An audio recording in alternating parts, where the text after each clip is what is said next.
So this particular session is called PowerSchool for Office Staff. So anyway, we are gonna get started with this. The way I'm gonna do this, because the first two times I've done this session, I did it in face to face, is that as we go through, I will have a slide that has tasks on it. Obviously, you are not signed into the training server and can't do those tasks, but what I will do is walk you through how you would perform that task or that scenario. That's the biggest thing about this program, is kind of learning how to do it through having to answer a question or deal with a scenario. So anyway, just, and it won't hurt my feelings if you leave. This is geared toward just the administrative piece. If you're a classroom teacher, this may not be for you, because we are not going to cover Power Teacher Pro. That is the teacher grade book. We may touch just a little bit on what Power Teacher Pro looks like, but for the most part, this will be looking at the admin piece. You would have to have administrative permissions to get into this. It doesn't mean as a classroom teacher that you will not be put in a security group that allows you to get into this part. It's just that's not going to be your day-to-day piece. But anyway, those are some folks you can reach out to as well. This is my website. It is jsutim.org. So you don't have to go to it now if you've already gotten a link to the slideshow, but you can access it there. The slideshow that we're looking at can be accessed there. And so I wanted you to know that. And I'm going to show you some things there at my website that I think will be helpful to you. All right, so on my website, jsutim.org, I have a page up at the top called PowerSchool. I do apologize, this is not as organized as I would like it. I'm going to be working on that. But up here at the top, you can see Office Staff Overview.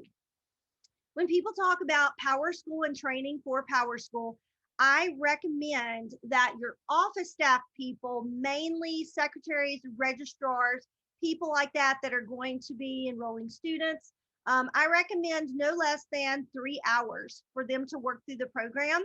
When it comes to administrators, your principals, assistant principals, I recommend no less than a full 6-hour day to go through the program, ideally 2 days. If you can get everybody to sit still that long. I know nobody wants to sit for that long to learn this program, but it is important.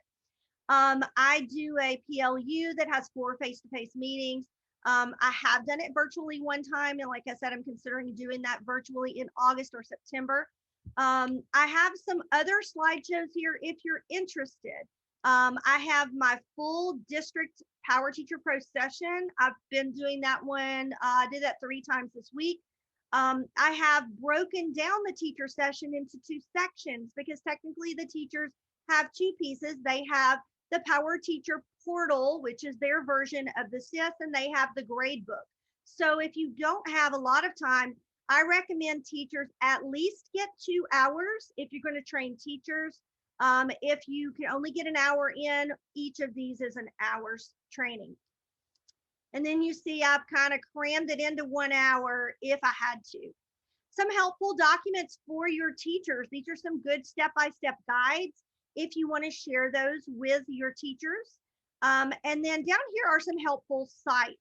Now, I'm hoping that this site is not new to you. It is called the PowerSchool Customer Education Campus. They have what are called PD Plus videos. Hopefully you have seen this. If you have not, and this is where I might make an enemy of your technology director, your technology team has to give you a login for this site. They are capable of doing that, and they probably have those credentials and maybe just haven't given them to you. When you log into this, there are a lot of training videos, courses, pathways that you can do. So I can go to Content Library, and I can actually search for something related to what I'm looking for. So I'm just going to kind of close up some of these menus. I'm not looking for PD Plus. I'm not looking for Performance Matters, but I am looking at the SIF. So like, what is it I want to know about PowerSchool? Do I want to understand grading, parent access, reporting, scheduling? And if I say, hey, I want to look at school setup, then it is going to give me a whole set of videos or lessons on doing that school setup piece. So if you do not have access to this, I recommend that you reach out to your technology team and ask for access to the PowerSchool Customer Education Campus. And this would allow you to see videos and go through courses before we get the live stuff in August. And even if you've already got your live stuff, that's going to help you when you're looking for like real time, in time help. A couple of other things that are helpful here, but I will show you this last one, Macomb School District. They have blazed this path before. They have had PowerSchool for quite some time. And so you can go here to the PowerSchool admin page, and they have a ton of very specific areas that might be helpful to you, like Power Scheduler. This one is great. Walk-in scheduling. You have a new kid comes in and you need to schedule them. It gives you kind of some examples, and then they have a one-pager that takes you step by step through that walk-in scheduling piece. So anyway, that might be helpful to you if you're someone that's going to be kind of running the show in PowerSchool. Oh, I have like the same tab open twice. There we go. Scrolling down to helpful documents for administrators. You definitely will need a quick reference card. I'm going to scroll all the way down to here, PowerSchool, quick reference card, and workbooks. If you don't go to this site for anything else, you want this document right here. And I am going to put this link in the chat. This is the PowerSchool quick reference card. So let me pull up the chat. There it is. So here is the quick reference card for PowerSchool SIF. That's just going to get you to a PDF of this quick reference card. It has some basics. One thing that's super important starts on page 2 as we start talking about search commands. This is going to be vital for you. And then it goes even further into a lot of the stuff I'm going to be covering today. This is something that should be on your desk by your computer as you're working through this program. It is super helpful. There is the entire workbook here if you want the 132 pages. And believe me, I don't normally print out big PDFs, but I did, and I highlighted and I flagged it, and it's in a big binder. So you'll see it's taking a minute to load. But this is a large workbook. I believe this is their latest workbook. I had a friend that attended one of the PowerSchool Express sessions last week, and she gave me a folder of stuff. And so I've got to go through it and see, do I have the latest, greatest information? But this is their workbook, and you can always look, let's see, it'll usually have a copyright date, so you know you have the latest one. And this just kind of goes through a lot of that information. And then I mentioned before a YouTube playlist. So the very bottom of my page, and like I said, I'm going to try and organize this over next week. This is going to take you to a playlist of PowerSchool helpful videos. Some of these, like this one called Elementary Style Scheduling, this is almost 2 hours long, is from a group called Meta PowerSchool Team. I think they're out of Ohio.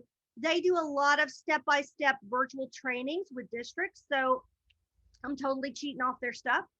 And then any of my sessions that I have recorded, I've put here. If you find those helpful, you're welcome to them.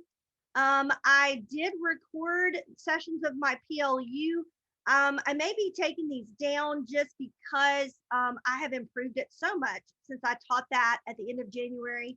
I have counselor skills, some other functions. I have people asking me all the time about Google Classroom and Power Teacher Pro. I've found some videos on that, Microsoft Teams, and PowerSchool. I don't know if any of these will be helpful to you, but I keep adding them as I find them because they're helpful to me. So anyway, all of that can be found on my website on the PowerSchool page. All right, just a little bit about me. If this is your first time having one of my sessions, then welcome. Thank you for joining. I have been with Alabama Technology in Motion since 2015. I'm with the Jacksonville State Regional In-Service Center. I'm a proud nationally board certified teacher since 2002. I'm actually going to renew next year again. I was a high school English teacher for 13 years and then a district tech integration specialist for 5 years. This is my contact information. If you do Twitter, please give me a shout out on Twitter and do hashtag ATMPD. We always appreciate that. It lets people know that, hey, we're training, we're out in the schools, we're working with folks. But that is the email when I told you I'm going to be in the office for that week in August. If you want to reach out to me with specific questions, then that's a good time to do it. But you can reach out at any time. All right, so I do this in every PowerSchool session, but I think it's worthwhile. We have to have a common vocabulary when it comes to PowerSchool. So first of all, PowerSchool Professional Learning, that is where you went and registered for this course. I've heard this called a million things. I've heard it called Unified Talent. I've heard it called True North Logic. I've heard it called PowerSchool PD. I don't care as long as you just don't call it PowerSchool, because PowerSchool means a lot of different things. So technically the State Department refers to it as PowerSchool Professional Learning. That's what the logo says up in the top corner, or PSPL if you want to shorten it. The PowerSchool SIS, or School Information System, is what we're going to be looking at today. This is something that requires administrative rights. So you will have to be put into a security group that allows you access into this. And if I show you something today that you get in your live stuff and you don't have access to, that is a conversation with your technology team to make sure you are in the correct role and in the correct security group. Power Teacher Pro, that is what your teachers will spend most of their time in. That is their grade book. They will land in the Power Teacher portal to begin with, the miniature version of the SIS, and then they will go to the grade book called Power Teacher Pro. Schoology, almost hate to say it because some people cringe. This is the learning management system that PowerSchool acquired back in 2019. It really is a good learning management system. It kind of got a bad rap this year because pandemic, and it was sort of kicked out at the end of July. And it was like, hey, if you need this, here it is. A lot of schools really jumped in and did a great job with it. Some schools were super frustrated with it. I see them making improvements every day. And the one improvement that we're all anxious to see is the fact that if I put an assignment in Schoology and the grades in Schoology, that it will pass those grades and assignment names over to Power Teacher Pro. That is something we're kind of anxious to see happen and what we've been waiting for, which is why some districts are willing to leave Google Classroom or to leave what they had been using before, is because teachers don't have to put the grades in twice. Special programs. This is the new SET program for your special education teachers. It is accessible from the SIS or from Power Teacher Pro. So your your teachers, if they have permissions to get into special programs, will click a link after they've signed in and it will take them out for them to do their work in special programs. Lastly, Performance Matters. Currently, that is an app that you can go in and look at your professional learning information. But also it will eventually be the analytics piece that goes with PowerSchool. This is where the state will load any state required tests like ACAP, ACT, excuse me, anything like that. And then LEAs will have an opportunity to load their own tests, any benchmarks that you're giving, whether it's iReady, Renaissance, any of those benchmarks, and then you'll start being able to look at longitudinal data. There hasn't been any training on this yet. The State Department has face-to-face trainings set up, I believe, for September. And so this is something that some of your leadership may be involved in, and it's called analytics training. All right, here we go. We are going to jump right in to student searching. This is the biggest part of this program. If you can wrap your brain around this, the rest of it is going to seem easy. All right, so I've got a screenshot here with some annotations to help you understand what the start page looks like. I am going to take a minute and go into the training server so that we can see what it looks like. And I'll just kind of flip-flop between the training server and my slideshow. Now, I'll go ahead and say this because I want to make sure you understand. I am a former high school teacher. I am a fast talker. If you need me to stop, slow down, go back, or you can't figure out how I got there, feel free to drop it in the chat. If you feel comfortable unmuting your microphone, I am okay with that. We have until 11:30. I do have a couple of breaks in here that will have a 5-minute stand up and stretch. I'm tired of listening to Brandy break.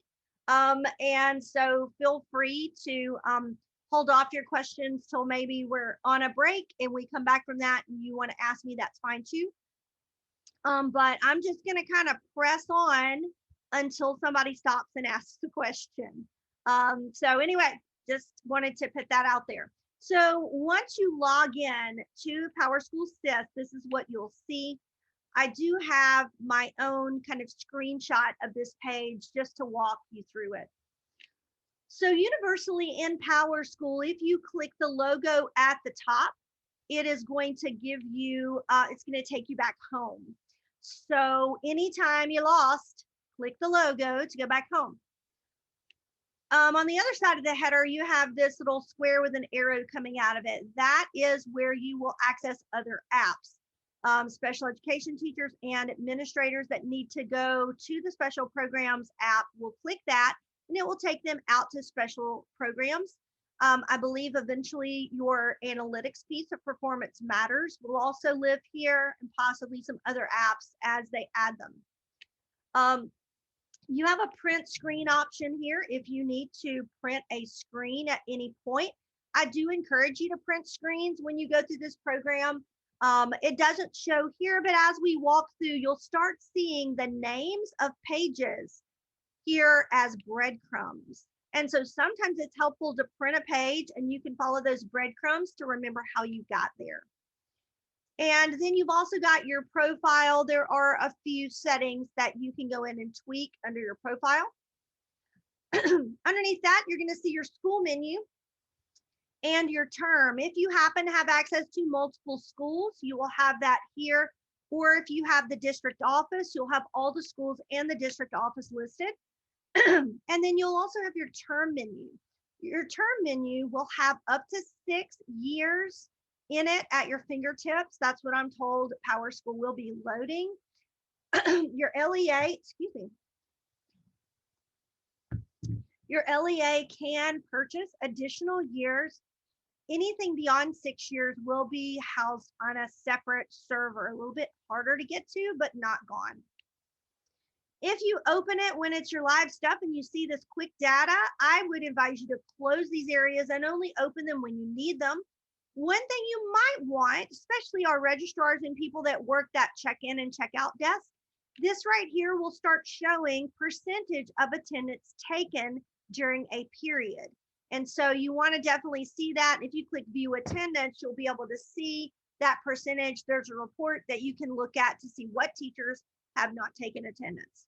Over here on the far left is your main menu. You'll notice when we're going through this that each menu has kind of a menu header like functions. This one behind here is reports, people, setup.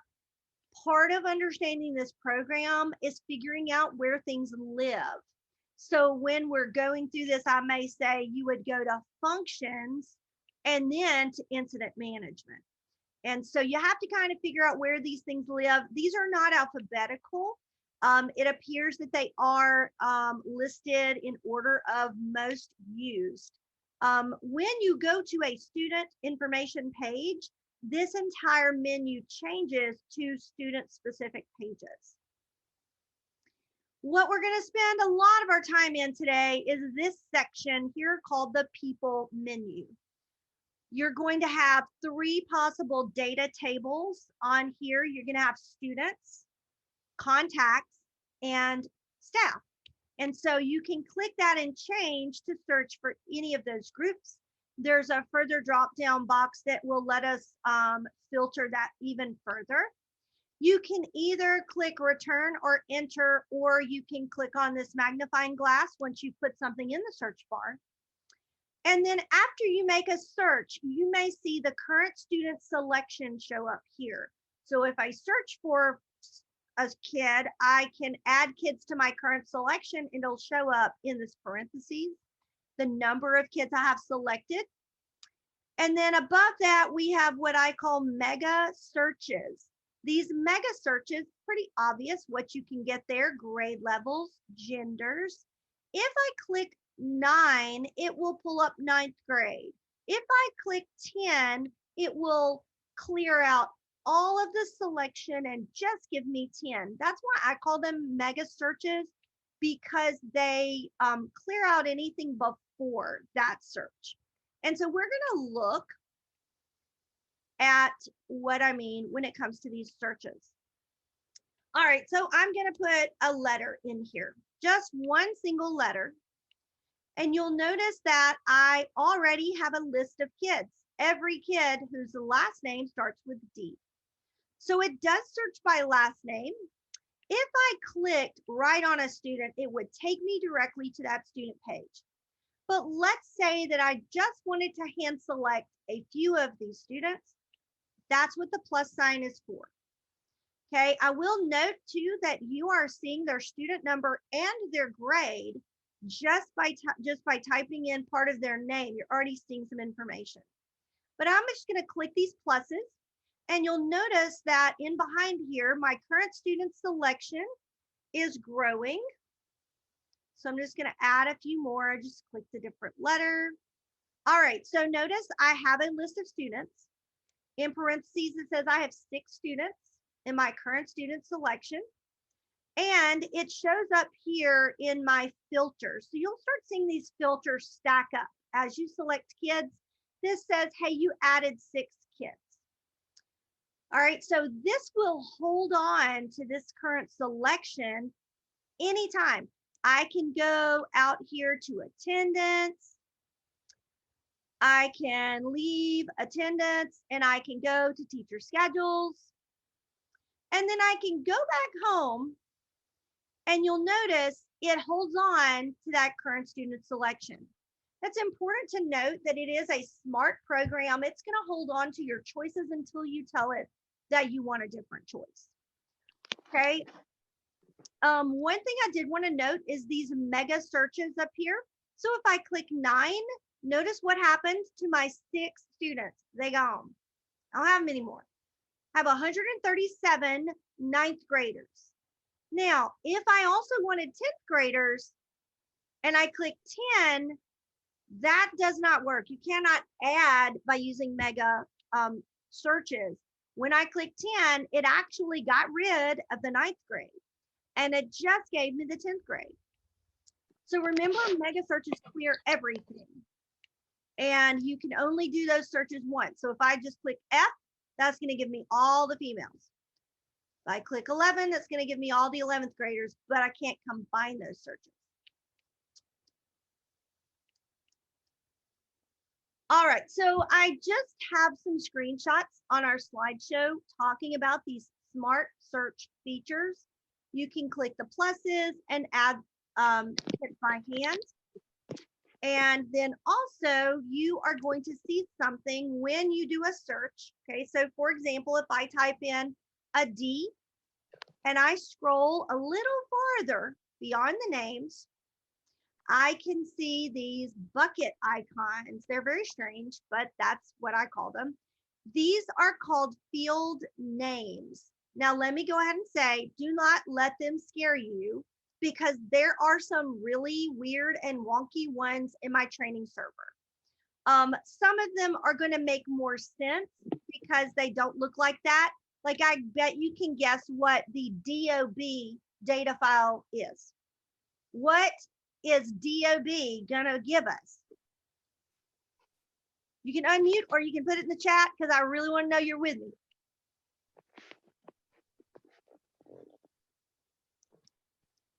Hey, we at least have one person giving me a chat. I just see that. Date of birth, yay. All right, so that is a very simple field name that we see called DOB. Now, some of these other ones that have like this AL, I'm going to tell you those are probably Alabama specific, but right now in our training server, I'm not sure what a lot of these mean. But just know that as we start talking about searches and we're searching for specific kids, then we may need to access some of these field names. And I wanted you to see that not only can you access students here, you can access field names. If you know part of that field name, you can type it in here. All right, so typically when I'm doing face-to-face training, this is when we would stop and I would ask people to do these tasks with me. And so we're gonna sort of do it in a virtual way, the best way we can. And we're gonna look at each question and kind of go through and show the steps that we would do to get that information. All right, so I'm going to try to pull up like my participant list over here on the side. And all right, here we go. So the first question is, choose students in the people menu. Search for all the 12th grade kids. What is Trevor Anderson's student number? Now, I'm going to leave my chat open so I can kind of see this. I hope I can see this while I am presenting. So I'm going to go right here and it asks us about Trevor Anderson. Now it said use the people menu and said to make sure we're on students. So we are. And it said he was a 12th grader. So there's a couple of things I could do. Okay, I could click 12. And then I could scroll to Anderson because it starts with an A, so that's easy, right? So I could click 12. And I could go down, a lot of Andersons, and there's Trevor, not Trevor B, there's the student number. What is an easier way for me to find Trevor Anderson's student number?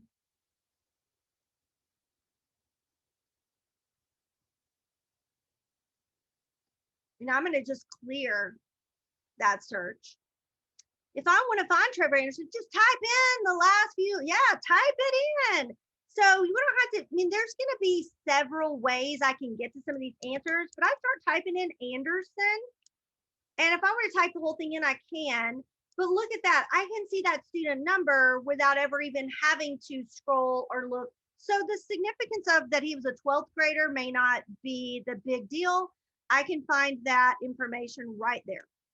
All right. So the next question is choose staff in the people menu. Search for teachers with the last name D.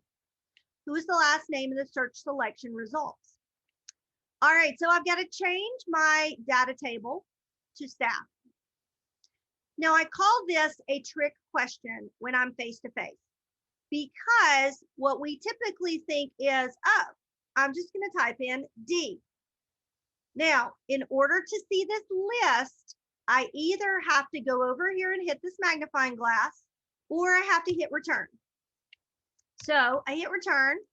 It says I have 10 people and it ends with Dutton, but this is a trick question. The question asks, search for teachers with the last name D. Why is this not the correct search? Anybody guess? Why is this not the accurate answer for that question? That's all the staff. That's everybody. So I'm going to clear all. So just like we saw mega searches with the students where there was 9, 10, male, female, look up here, teachers. So first, I'm going to click teachers. The next search I do is going to be within my current staff selection. So I'm going to put D in here and enter. Now I have 4. These are all teachers, and my answer is Dombeck. So I know you may be like, why are you making trick questions? It really is the point of think through the program. How is it asking the question? What information am I looking for? Notice these filters stack. So teachers was my first search. I didn't want to search D first and then teachers. Why not search D and then hit the teacher button? Why would that not work?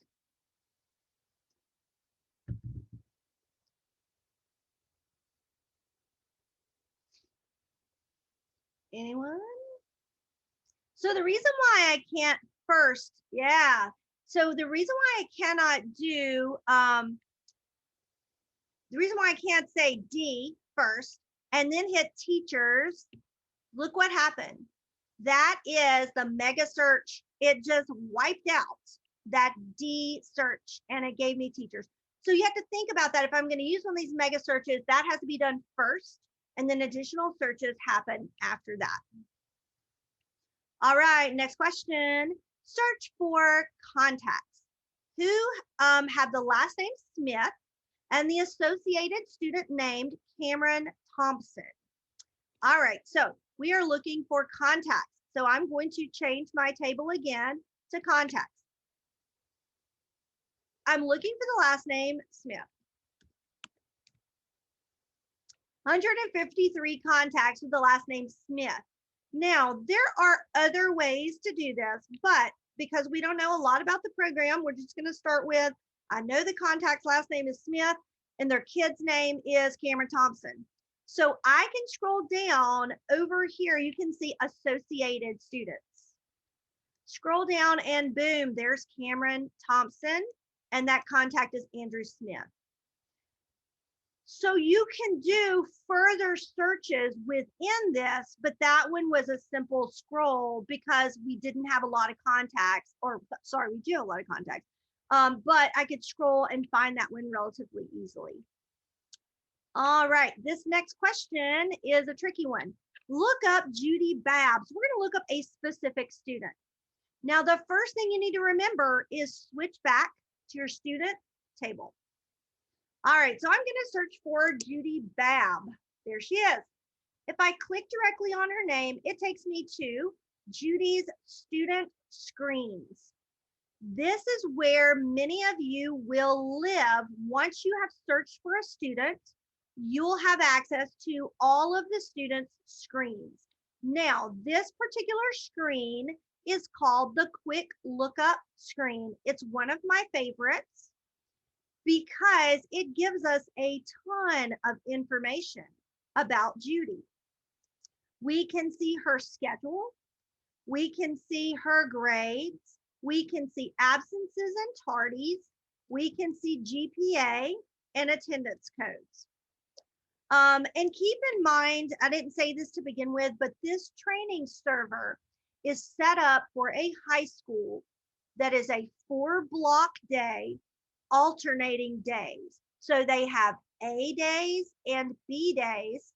Some of the classes are on all days, A and B. So like, I think sometimes the server is just like got a really complicated schedule. So any other schedule would look super easy. So anyway, that is why you see just 1, 2, 3, and 4 here, because they're blocks. And you have multiple classes on 3 because one would be like a Monday, Wednesday, Friday. The other would be a Tuesday, Thursday class. So I can look here, and the question asked, what class is she failing? Poor Judy. She is struggling in journalism. She's barely passed. I mean, she has improved. Yay, we can say she improved. but not by enough to make a difference. So she is failing her journalism class. So I can see that information. The other question is find out what activities she's enrolled in. So you can just kind of look and see that you're going to get a ton of information pages about students. So we can click and we can go to their demographics page here and see that information about them. We can go in and update these demographics. We can go and look at their family information. We can look at the parents page and get additional information. We can see if Judy is a part of any special programs. If she is, the IEP or the gifted education plan or whatever would load here. And then down here is student alerts. If Judy has any medical alerts, guardian alerts, anything like that, they can be updated here. All of these things are the kinds of pages that I think many of our office staff folks will go in and modify information about Judy.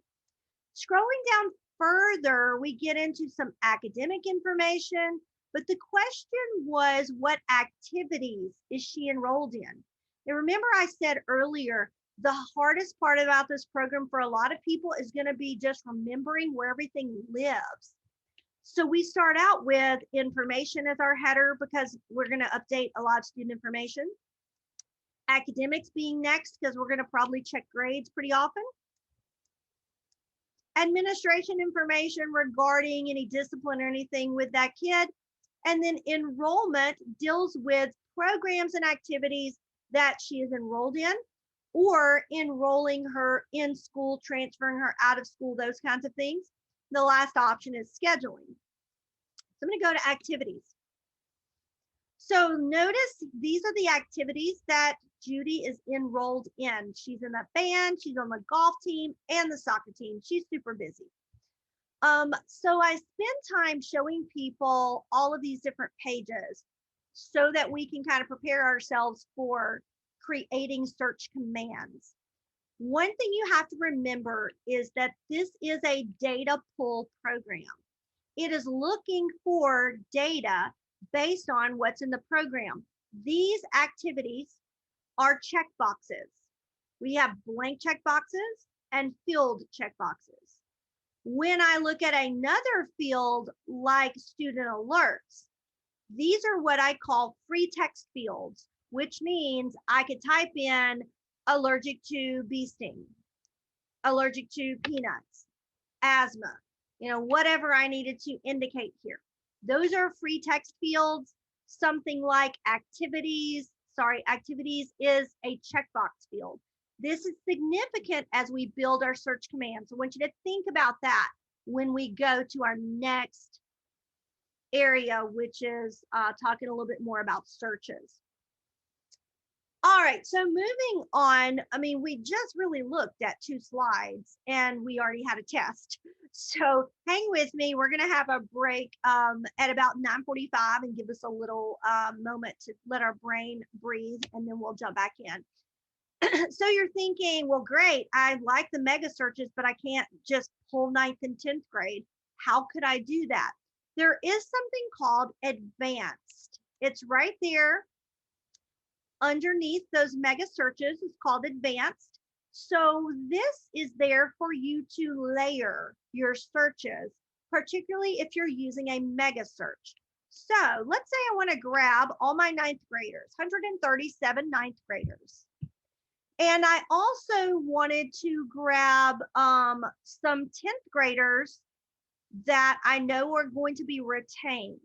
So this is the end of the year. I need to send a letter to all 9th graders that will be upcoming 10th graders. And I want to pull in certain kids that I know are going to be retained, but they'll also be 10th graders. So instead of trying to click 10 and that wipes everything out, I can click advanced. So what that does is it pulls up another search. I can click 10th grade, and then I can hand select some 10th graders. Obviously, if I knew their names, I could do it that way, but I'm just gonna click right here And at the bottom, I have the options: subtract, search within, add. I'm going to add. Okay, I don't know if you can see that, but it now increased it by 141. Okay, if I was looking for a certain kid,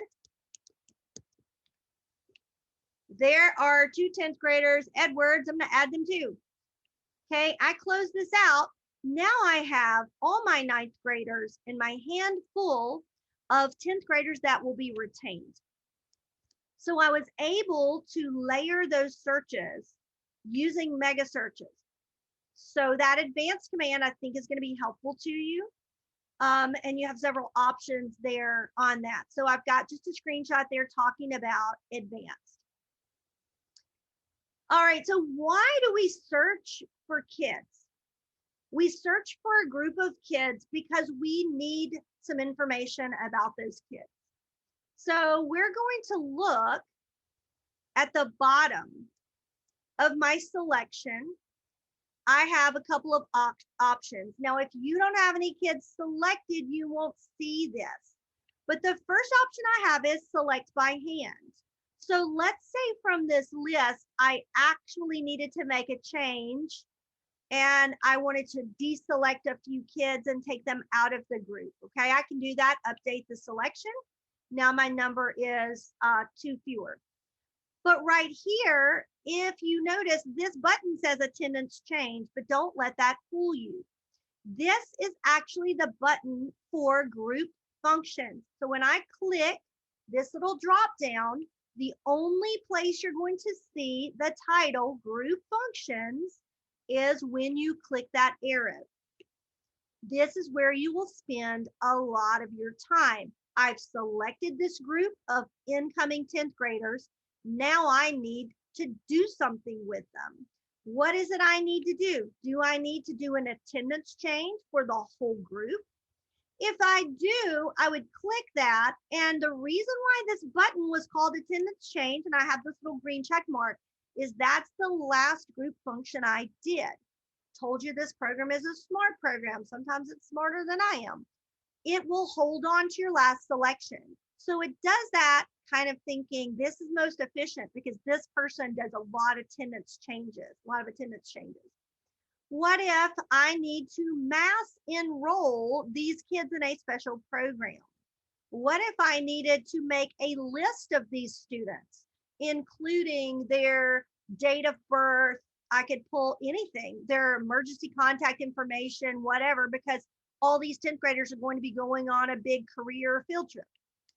There's other functions like finding out, what their graduation progress has been for 10th graders, print mailing labels or reports for them, do some scheduling for them, search their GPA. So there's a ton of these group functions. Whatever my last group function is, if I said print mailing labels, it's going to pull me to the mailing labels page. When I go back home, guess what the button says at the bottom? Print mailing labels.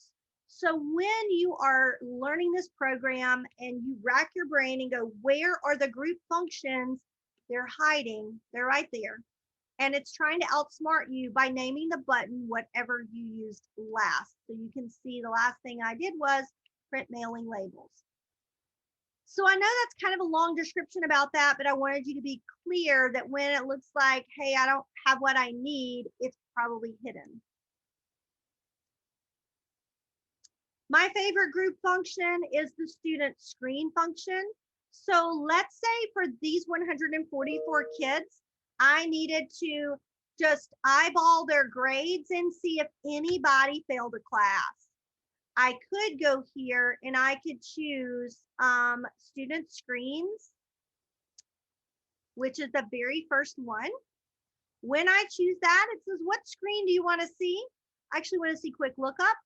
When I submit that, notice how everything changes. All of those kids are listed here.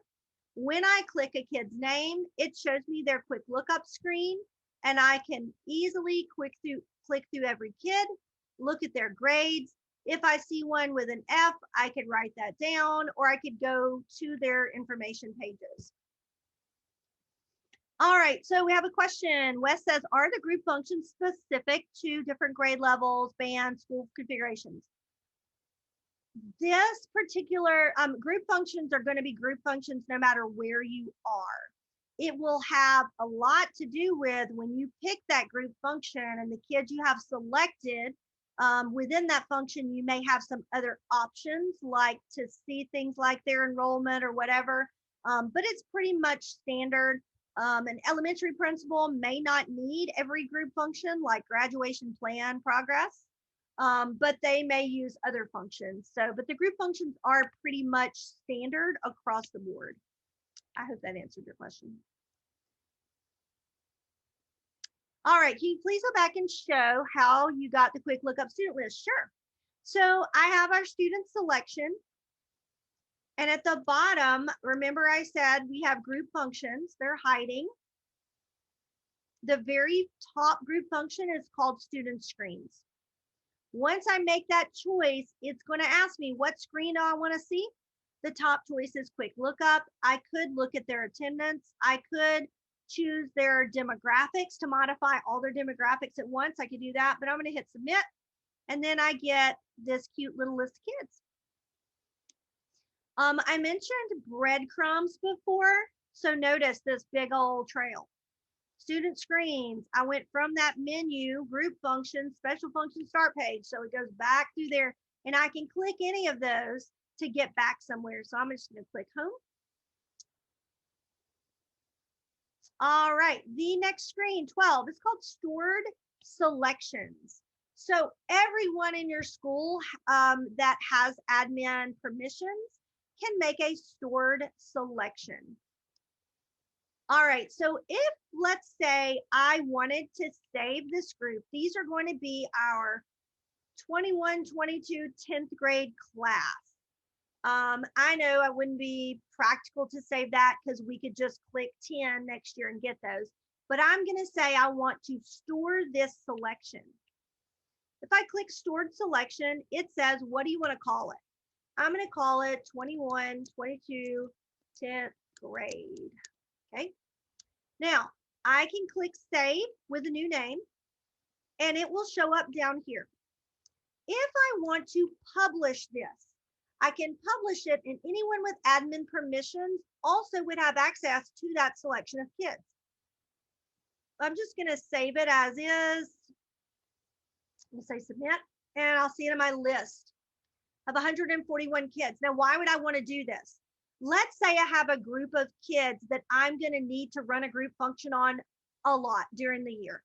The football team, the band, at-risk kids in who had been in our reading camp. I want to track their progress. I can select all those kids, go through all the searches, find them all. Once I've done that, I don't want to do it again. So I can save or store that selection. Now, one thing you have to remember is that is a static list of kids. It does not change. Even if 5 new kids come in that would be considered at risk, they're not in the list. What you can do is find those kids and you can bring them up here and say add records, and I can add those records to a list if I need to, but it's not dynamic. In other words, it's not going to change as the data changes. But the really powerful thing about this is I already have these 10th graders chosen. I click Go Functions, and it pulls up my group functions. It also has the number up here showing 141 kids are currently going to have a group function run on them. This is the exact list from below current student selection. It's just got more description there. And if I said, hey, I want to print reports for 141 kids, I can choose my report and then hit submit and it will run the report. So the purpose of a stored selection is I want to go back and run group functions on them a lot, and I don't want to have to hand pick them each time. If you want to make it public, that's because the counselor is also going to need access. The assistant principal also needs access. The enrollment secretary needs access, so you can make it public. Okay, so buckle in. This is where I tend to lose people. So hang tight. I'm going to go ahead and make this full screen. So I do have a link to that quick reference card again that I talked about at the beginning of the session. It's called the PowerSchool Quick Reference Card. It has this information on there, and it is the ultimate cheat sheet. So you will need to learn to build certain search commands. I will say this, some people will have like 4 search commands that they run ever in their job, and the rest of this they'll never need. But if you're in an administrative role, you're probably going to need a lot of different search commands. You will have to build them, and they're kind of like a math formula. Now, I told you I'm a high school English teacher. So when we were in our training and they started talking mathy kind of stuff, I was very nervous. But I have learned it. It just took a minute for my brain to work that way. For my logical math people, this is going to be easy for you. But for the rest of us, hang on. So first of all, you must have 3 components to build a search command to get the data you want. Now, we just did easy stuff like searching a kid's name. That's not really a search command. That's a name search. We are going to use data fields. Remember, I showed you if you start searching and you scroll far enough, you'll see those little buckets. Those are field names. So you have a couple of ways to get those field names, but the first component to a search command is field names. This is going to be the student information you're looking for. Here are some examples. First underscore name, last underscore name, gender, street, address, activities.soccer. Actually, the activities, you can pretty much put soccer and you should be good. There are some hot mess, funky looking field names in here. I'm going to show you. Don't let them scare you. Like I said, once you find the field names you're going to use the most, you can locate them relatively easily. Then you have to have a comparator. Okay, and I've got on this screenshot here, this view field list is hyperlinked throughout the program. So you can go there and search for your field name if you're not really sure what it's called, or you can do the search in our search bar if you know the name. All right, the next thing you have to have is the comparator, and this is when it feels very mathy. And here they are. You've got equals, greater than, less than, greater than, and equal to, less than, equal to, the hashtag for the kids, or pound symbol for the rest of us. In contains, when there's an exclamation in front, it says do not contain, and then the @ symbol, which is the wildcard. On the workbook, pages 9 and 10 of the user's guide, you're going to find these, but they're also in that quick reference card. Don't let these freak you out. What you need to remember is these very mathy ones at the beginning. This is looking for an exact match. An example of an exact match is going to be first name equals Steve. I am looking for Steve. I'm not looking for Steven. I'm looking for the exact match. Where you would use this greater than or equal to, a lot of times is a birthday search. Birthdays greater than or equal to January 1st, and then you would complete that search argument. And then the last part of this command is a search argument. What are you looking for?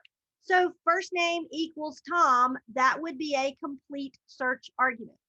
Here's an example of one. Entry date is greater than or equal to September 1st, 2019. Field name comparator argument. So you got to have those 3 components. I have some example commands here. Grade level greater than 10. All right, so if you're still with me, type in the chat what I'm going to get when I put in that search command. What results will I get in my student selection if I say grade level greater than 10? Exactly, all the 11th and 12th graders. So you could have either done that advanced box and done like 11, advanced, 12, add, Or you could have said grade level greater than 10, boom, I get the 11th and 12th graders. So hopefully this is making a little more sense to you now. All right, let's look at this next one. This will blow your mind. Computer programs look for ones and zeros. They look for empty boxes. They look for filled boxes. If you want to look for the football team, you can say football equals 1. In computer language, that means a filled box, 1. If you do hashtag, which means does not equal, I can put football, that's my field name, does not equal, and I don't put anything for the third component. That says football's box does not equal blank, and I'll get the football team. Like that's where people kind of shut her down and go, what did you just say? So you can use does not equal, and if you're trying to tell the program, I want to look for a field that is not blank, then I'm saying I'm looking for the football boxes that are not blank. That's why I showed you check boxes versus text fields. Here's another one that you can't use the exact like equals. You have a free text field, like a medical alert, where you type in a bunch of stuff and it's not blank box versus filled box. Street contains Maple. So that is saying if I'm typing in something in that box, I'm going to say it contains. I can't say it's equal to necessarily. If you're fancy and you want to do 2 at a time, you can put a semicolon in the middle. Remember to clear everything before doing your next search. All right, hang in. This is where I'm going to take you to this right here. I'm going to clear everything out. And I am going to do a search just like we saw there. So I did grade. So remember, if I know the field name, or at least what it starts with, I can start typing it in. When I find it, I can click it. It will automatically fill it. Okay, grade level. And I can say greater than or equal to, and I can put 10 equals. So look at the grade level over here, 10, 11, 12, 11, 10, 12. So I got all my 10th, 11th, and 12th graders because I said greater than or equal to. So that's everybody but the 9th graders. If I wanted to do that football search, football. So notice there's 2 of these. So I asked the question when we were training, what's the difference in activities.football and football? The comment was, different programmers over the years put one of those in activities.football and another one put it in as a football, so it's in there both ways. That's crazy. So anyway, I'm going to choose football, and I'm going to say equals 1, enter. 42 kids equals 1 means they have the football box checked.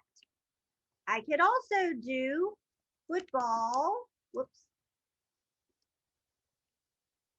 hashtag blank, enter 42. That means that the box is not blank, right? Craziness. All right, so that is kind of how you build these crazy search commands. So now we're going to put it into practice. So I'm going to find students who have the basketball activity box selected. So I want to know who's on the basketball team. If you are willing to type it in the chat, what is the search command to find all the kids on the basketball team?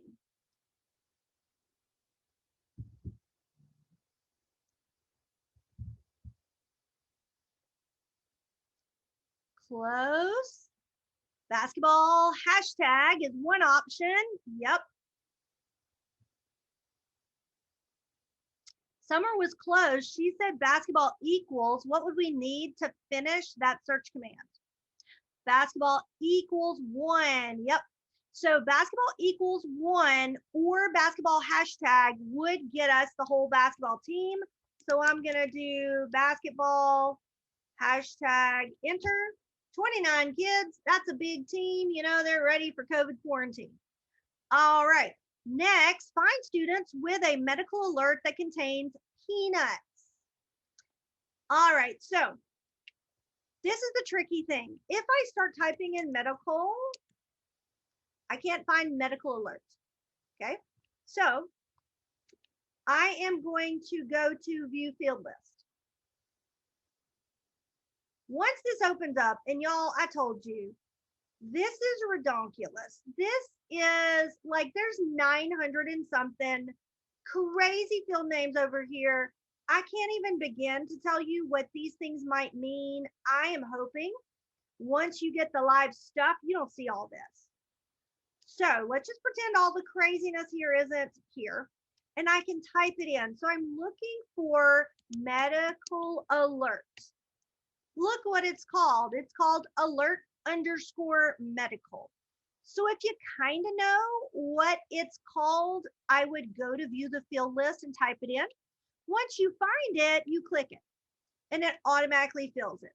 So I'm going to say, and Crystal's already got it, I'm going to say contains peanuts. Enter.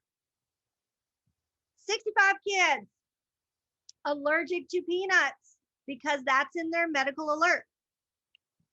Okay, so that's how we would do that. If I was looking for a sting allergy, same kind of thing. If I was looking for the word asthma, same kind of thing. It's looking in the free text field for that information, and so you use contains. All right, the next one. Find students whose homeroom teacher is Smith. What do you think that search command would be? So we're going to just start typing in home. So good thing is homeroom, fairly straightforward. So how am I going to complete this search command? If I am looking for the homeroom teacher named Smith, and I want to know all the kids in the homeroom of Miss Smith, how would you complete that search command? Anybody have any guesses? There's actually 2 correct answers. Hey, Amanda got one of them. Homeroom equals Smith or homeroom contains Smith. So here's the weird thing. There are some areas, you only have 7 kids. What a small homeroom. There are some areas where this item is a checkbox somewhere, and it's also a free text field somewhere, so it works either way. So notice I did homeroom equals Smith, works. I'm going to say homeroom contains Smith, still works. So sometimes you get lucky and it works both ways. All right, last question. And this is perfect timing because we're about to take a little 5-minute break. Find students who are in the band and in 9th grade. How many are there? This is possibly a 2-step process. So if I was going to take step 1, looking for 9th grade band kids, what would be my first step that I should do?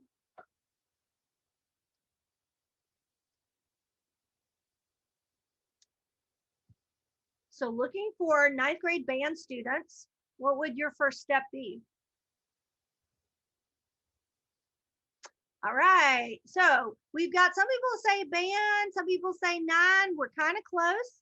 So let's try this. Let's try 9th grade first. Now remember, I'm layering searches as I go. So because a mega search wipes everything out, I'm going to click my 9th grade first. Now I'm going to put band. And how do I complete the rest of that search command? Because this search is going to search within my 9th grade for the band activity. But how do I tell it I want to find everyone enrolled in band? All right, we've got some possibilities. Advanced, click on band. I can click on band. All right, what do I do? Ah, there we go. Somebody's already got it. Equals 1. Enter. 9 kids that are in the band that are 9th graders. Okay, I'm going to do that again. So first I picked ninth grade. Then I started typing in band. Now on some of these search commands, if you know it by heart, you just type it. You don't even have to click. It automatically recognizes it. So I'm just going to say band. I could have also done band hashtag. Remember, the band square is not blank.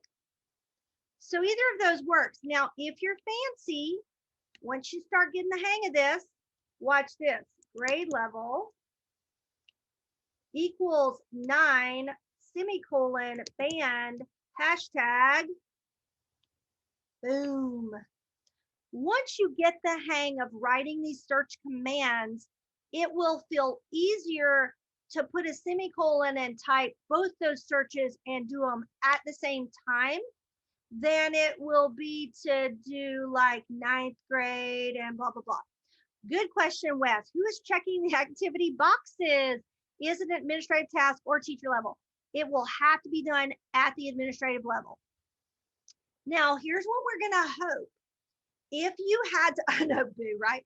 If you had somewhere in iNow where it indicated a kid was on the football team or on the basketball team or whatever, that data pool may pull that info. If you didn't have something that matched that type of field, it's likely that someone will have to go in and do that. Now, there are easy ways to like mass enroll kids into something. So it's not going and checking every kid's box. Okay, it is doing this right here, band hashtag. Sorry, not band hashtag. I can search the kids that are in the band. I can add, I have a list of kids and I just start pulling those kids in. Once I've got my list and I've got them selected under group functions, I can enroll them into an activity and it essentially checks all their boxes for that activity. So there is a way to do that, but you would have to get that selection of kids first. But I do think some of this stuff's going to take a little time. The data is only as good as the data put into the program. So when you search, you're going to get it if somebody has updated the medical alerts, if they have made sure the activity boxes are checked. Yeah, somebody's got to do it, unfortunately. All right, so here we go. We left off with all those crazy tasks, and we are jumping into stored searches. All right, so we already talked about stored selections. Group of kids, I'm going to check on them all throughout the year. Group of kids do not change, but I can go in and run group functions. I can add kids to the list as I needed to. This next thing is called a stored search. So we just saw how complicated some of these search commands could be. Let's say there's a search command, particularly a very complicated one that I'm going to use a lot this year. I'm definitely going to be searching by GPA. I'm going to be searching by GPA for ninth grade, by GPA for 10th grade. So I want to run these different searches. You can create a stored search. And I'm going to show you an example of a stored search right here, January birthdays. Now, when you see a field name that has an asterisk beside it, technically that is called a special code. It's a field name, but it's set up as a special code. Now, notice I have to like freehand type in the search code. Well, what if I don't know that field name? Here's our field list. It is linked. So I can do what I've always done, which is search. So if I am looking for homeroom, and so I want to pull the kids with the homeroom that equals Smith who have January birthdays, that's all of that information. And once I save that, then I can run that search and it will give me the results for that search. I'm going to take this out because this is just going to be like a January birthday list for the whole school. Okay, so I'm going to hit submit. So I create the new search and then it's here. And I can click run search. When I do that, notice it went ahead and found the 68 kids who have that birthday. Now, what do I want to do with them? So then I'm going to do a student list to list those birthdays so we can call them out or give them certificates or whatever. So this is kind of taking maybe a 2 or a 3-step process and changing it to just a 1-step process. And that is called stored searches. The one thing that's different with stored searches and selections, there's 2 things that are different. One, every time I run a stored search, I may get new data. Seniors with less than 10 credit hours, if I run it in August and then I run it in February, I may get different answers. Why? Because maybe they earned a credit at the semester break. Okay. If I run a stored selection group function, every time it's just 141 kids, unless I change it. So that is a static stored selection. Stored searches are dynamic, meaning it can change with data. The other difference is these are always public. Let me say that again. These are always public. Don't get all excited and like store every search you're ever going to use that nobody else is going to need just because you want it. Because this thing will end up muddy. It will end up a mess. So I would just say everyone in your school that has admin access, show them the stored search feature. Maybe come up with a naming convention for your stored searches. Maybe I would have like my initials at the end of my stored search, or whatever. So just keep that in mind. This can get to be a mess. It's only your school, people with admin access, that can do stored searches. All right, next we're on slide 17 of those search codes. Okay, so I could search for a birthday, but notice I don't get anything because it's a special search code. So I go here to the view field list and I can type in birthday. Whoops, if I spell it correctly. There we go. And I will see that it is down here in the student search codes. These are special codes. You will probably end up using these, particularly my counselors. If you want to search for kids with the number of classes less than 6, let's say every kid's supposed to have 6 classes. If I search number of classes less than 6, what is that going to tell me? If I said, and I'm going to open the chat here, if I said number of classes less than 6 and every kid is supposed to have 6 classes, what information would I be getting there? They're missing a class. They have an incomplete schedule. Okay, that's good information, particularly at the beginning of the year. You can also do like not enrolled in a period, not enrolled in a course. If you know the course number, let's say every 12th grader is supposed to have government. You can do grade level 12, semicolon, not enrolled in, and put the course name, and you would see any of your seniors who might be missing a vital credit.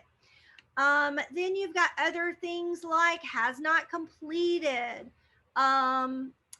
cumulative credit hours, birthday. Like I said, these special codes are really useful when you're building a search command, and you use those in the place of the field name. All right, so I'm going to close that out. At least I think I am. I got too many things open here. There we go. I'm going to go ahead and clear my students. And the next slide talks about some other areas where you can search for students. And these are very powerful places to look for kids and to look for other data. All right, so this is called enrollment summary. So I'm on my start page. I look under the function menu to enrollment summary. So this is kind of a magical screen for people who need this data.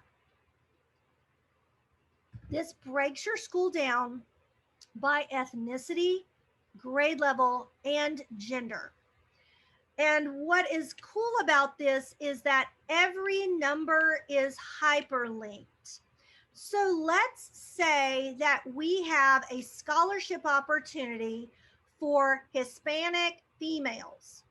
I can go to number 11, which shows me my Hispanic or Latino females. I can click it and it lists for me those kids. I can make them my current selection. Then it says, what do you want to do? Let's say I'm going to print mailing labels so I can send their parents this scholarship application. Or maybe I just want to print like their transcripts to see who would even qualify for that. Or maybe I want to do a list of those students and then check their grades or whatever. So that is a really handy spot. It's called enrollment summary. I can click any of these numbers and access that list of students.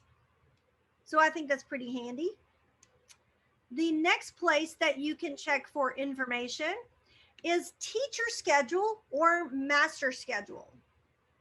This is something I think that's going to be useful for a lot of you. I saw all your different areas of expertise there with secretary, career coach, student services, counselors. I would go over here to master schedule. Now, when you set up how you want to view your master schedule, and I'm going to scroll to the bottom, don't let it make you crazy. At the very bottom to show preferences, I can filter through my master schedule if I'm looking for something specific. I am going to leave it at all period, all days, all rooms, all teachers, but I could filter it. And then how do I want it sorted? I'm going to say by teacher and teacher name. But if I was looking for course and credit type, like I wanted all the English classes first, all the whatever classes next, I could do that. If I view matrix, I'm going to get the most information. List is going to be more compact. So I'm going to leave it as matrix and submit. You only have to do that one time until you're ready to see it in a different way. But look at this. I can find course numbers and then out beside it, how many people are enrolled in that class.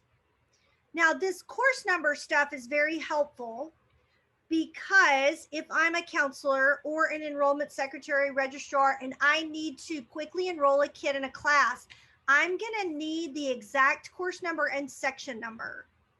You can search for them, but it's much quicker if you actually know them.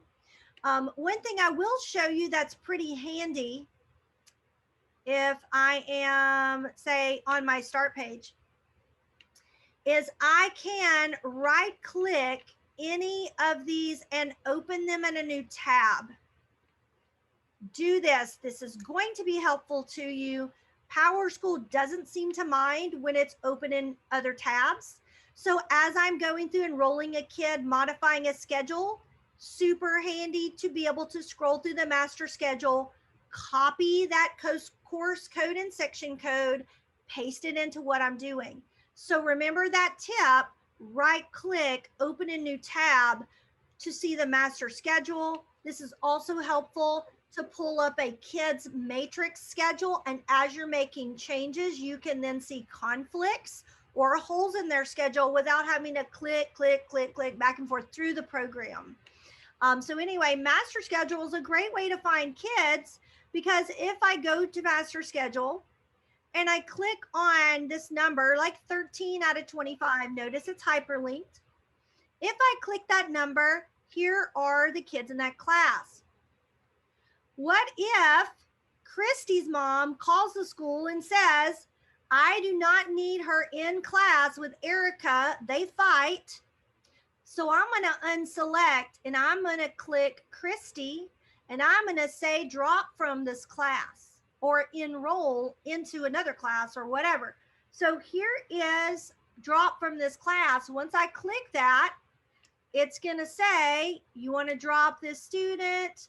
And I can say, yes, I'm going to drop a particular student. Sorry, I want to drop from this class. Just that one kid. There we go. And so I'll drop and reschedule. It's going to open up the ability for me to quick enroll her into a class. Well, guess what? It would have been handy.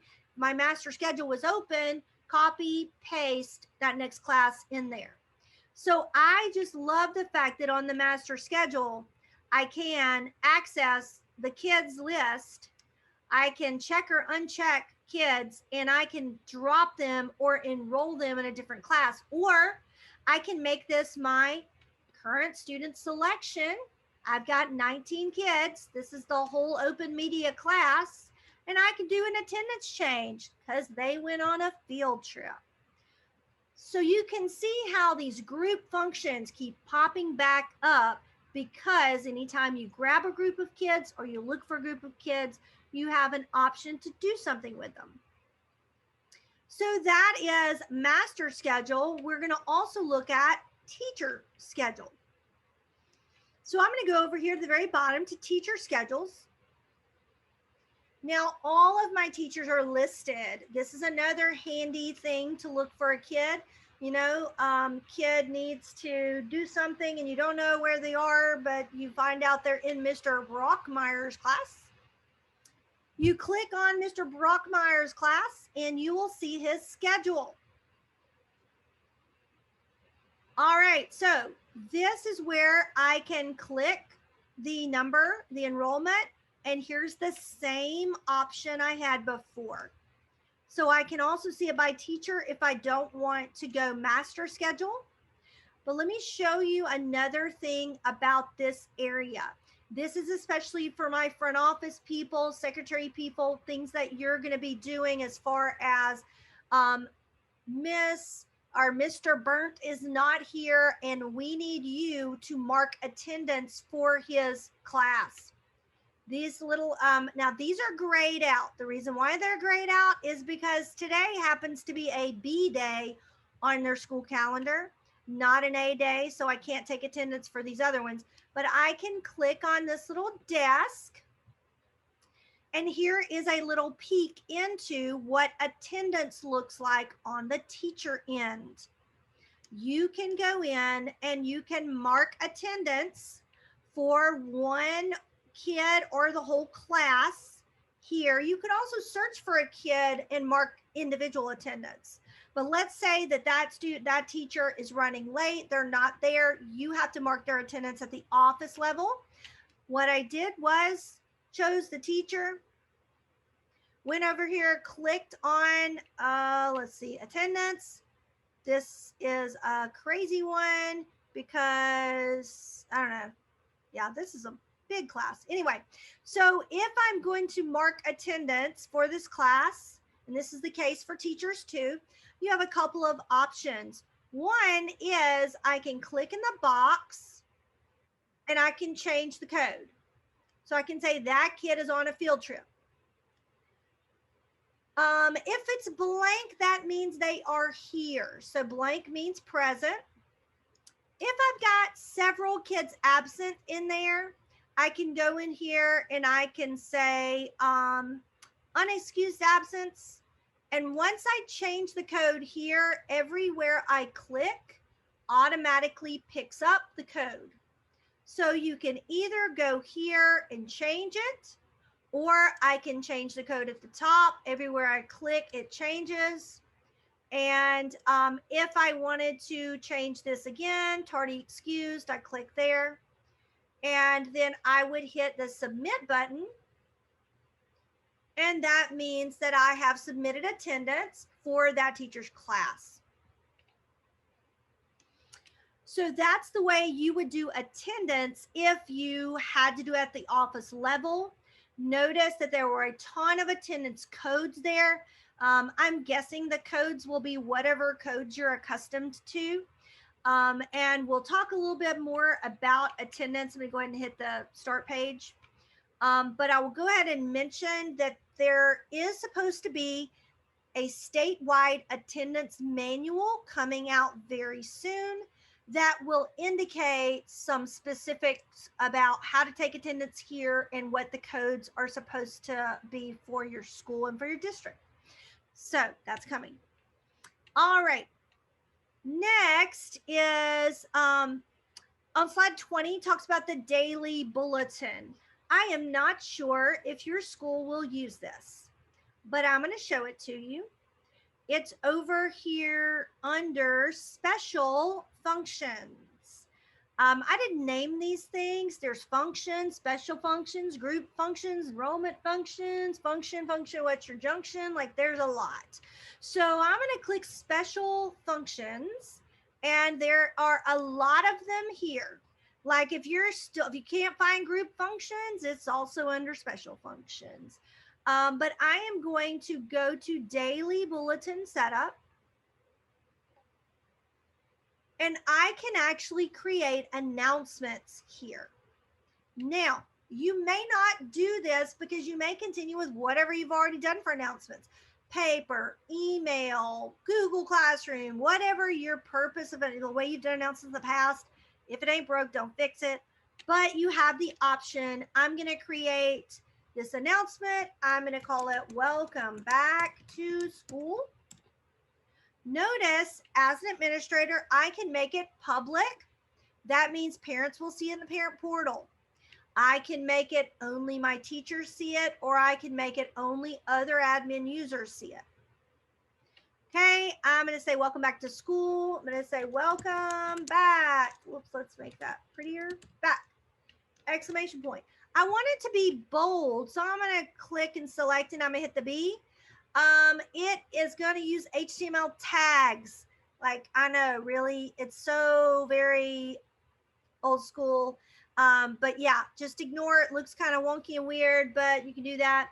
You can also use those heading features, and you say, Bulldog Pride, and I can grab that and say, I want that to be heading number 2. If you're real fancy, you can add pictures, you can add links, you can add whatever. And once you're done with it, you say submit. And if I go back to my start page and scroll down, maybe I have to clear all. There it is. Welcome back to school. Welcome back, Bulldog Pride. So that is Daily Bulletin. It's at the bottom.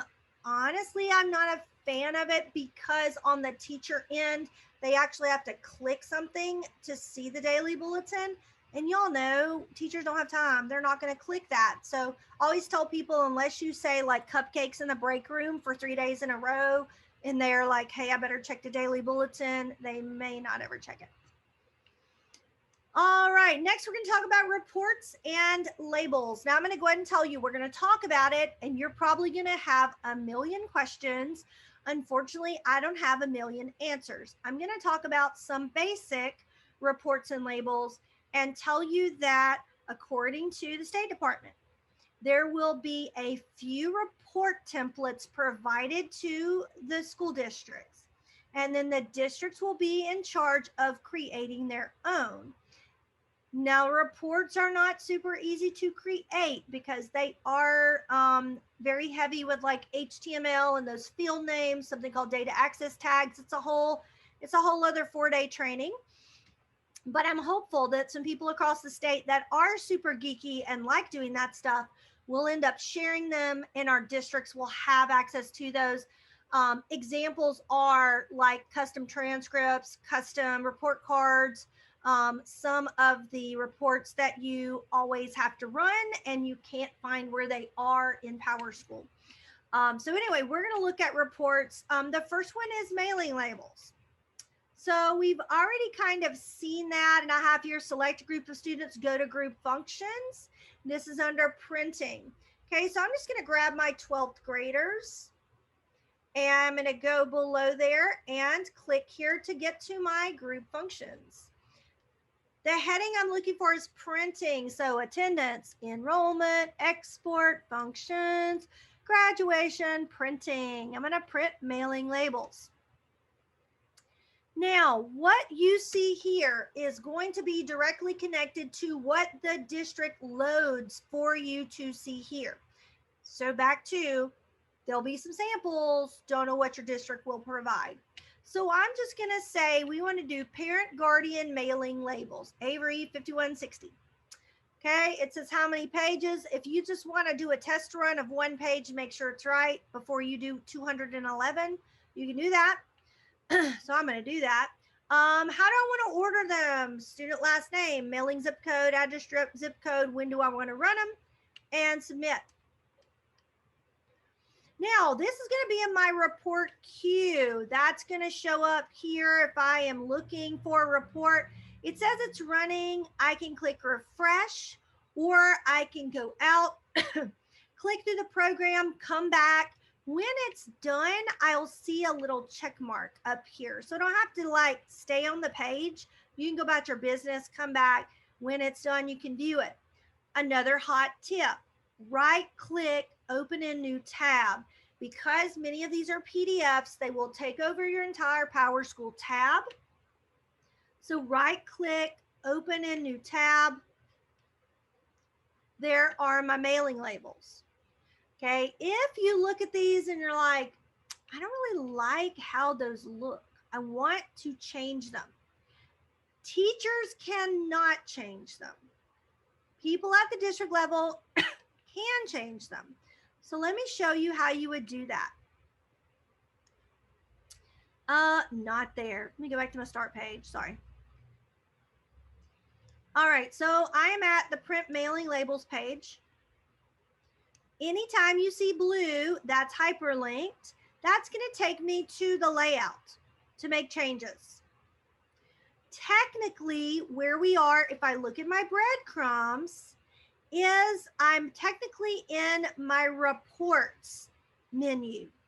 So just for the fun of it, I'm going to show you, if I'm on the start page and I go down here to system reports, here's where I'm going to see a ton of tabs, a lot. It's a little overwhelming, but setup is where I actually ended up landing for my mailing labels.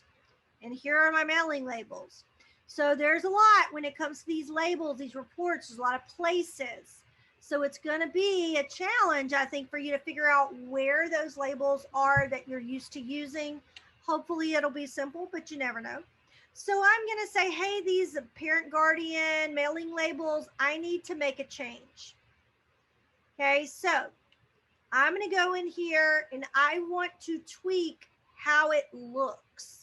I don't like the way it looks. Well, this looks weird. Like this is kind of hard. You have to build it by using, guess what? Field names. So the first thing I'm going to get rid of, and hopefully I won't royally mess this up, is I'm going to get rid of uppercase. I don't want everything in uppercase. So we'll see if that makes a change. Also, I want, for some weird reason, I decide I want to include their homeroom. So I could go here and search homeroom, and I can add that to the field. Now notice I didn't have to do the caret, the parentheses, any of that stuff. It automatically puts it in there. Okay, but I'm going to get rid of that, but just know you can add additional fields if you want. And then you have these areas down here. Because you're an administrative user, you will have the rights to make this label accessible. And if you have district rights, everybody, all schools, or only at Apple Grove High School. And then do we give teachers the ability to print this report or this mailing label? If your teachers come to you and say, I used to be able to print mailing labels, I used to be able to print this, I can't find how to do it. It may be because they don't have it in their list because they haven't been given this little check mark. So just think about that if people get frustrated when they don't have what they think they should have. I'm going to click submit. All right, so that label is ready to go. And I am going to go back and just for kicks, let's see if it looks any different. It'll be my luck that it will not, but we'll just try it out. All right, I'm going to print the parent guardian mailing labels, one page only, and it's all ready for my 12th grade. I'm going to say submit and refresh. And let's right click, open a new tab. Fingers crossed. Look at that. So I took out that little uppercase command and now my names are normal. So if I didn't want everything in all caps, I could go in and change that. If I wanted to add homeroom, go in and change that. Teachers don't have the right to change format. Only people with admin rights can go in and change that format. So mailing labels, I feel like a lot of people will utilize mailing labels. There's also reports. So I'm going to go again. I've got my seniors selected. Down here under my group functions, I am going to scroll down. Under printing, I'm going to go print reports. So it's saying, hey, what report do you want to print? I don't know. What are my options? So many. I can print student schedules. I can print an attendance letter. I can print a high school report card. Again, you see all these, this sample. I don't know if that's what yours is going to look like when it's Alabamized. But there you go. There's all the different kinds of reports that you can print from here. I'm going to stick with Perfect Attendance Award because I play with that one a lot. All right, and so I'm going to say just print the first 2 records because it's 211 kids.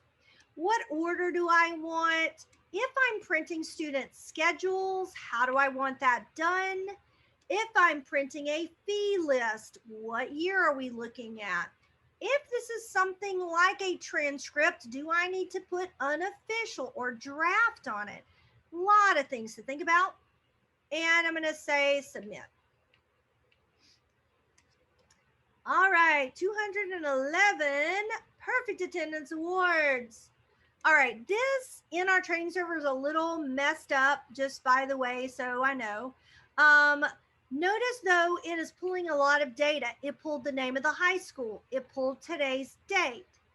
It pulled the difference in son or daughter, first name of the kid. I pulled the school year. So how did it do all that? Oh, I ignored my own rule. I didn't right click to create, to open the report. Sorry. So I hit the back button and here's what happens. This is why you right click to view those PDFs is you get the angry face. I can actually click a couple more times than it usually takes me out, but I don't like the angry face. So right click to open your reports.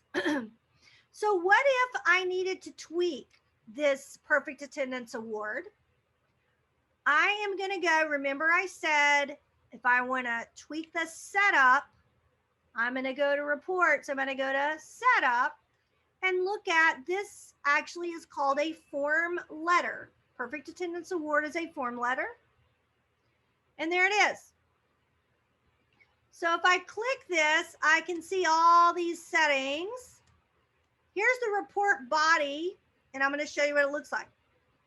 Don't be scared. This is a little intimidating because it looks like code. It's field names, okay? All of these are data pulls, and that's what you're seeing. It's pulling first name. It's pulling either son or daughter based on gender. This is an HTML tag for bold. So you've got all these different things that are being pulled for that student. Okay, if I wanted to add something to it, like I could say under letter date, I could say homeroom teacher. I have my field list, so I can look up homeroom. Let's actually spell it right. And notice when I do that, it makes it into that data access tag, that pull. So once I do that, it will change the Perfect Attendance Award and pull the students' homeroom. What student? The 211 students that I'm running this report for. All right, so reports can be a little bit intimidating because of how these different fields look, but you can go in and you can do some setup for that. All right, this is where I usually lose people. This is kind of crazy. So let me ask this. Let me just take a minute, stop sharing my screen, wake us all up. So how many people that are still with me have done other PowerSchool training? I've done a webinar. I've done just say yes or give me a thumbs up on the reactions. Webinars, you've done PD Plus campus videos, anything. You've had any kind of training. All right. I see a few that say yes. Oh, done it all. Lynn is the assistant teacher now. She's done it all.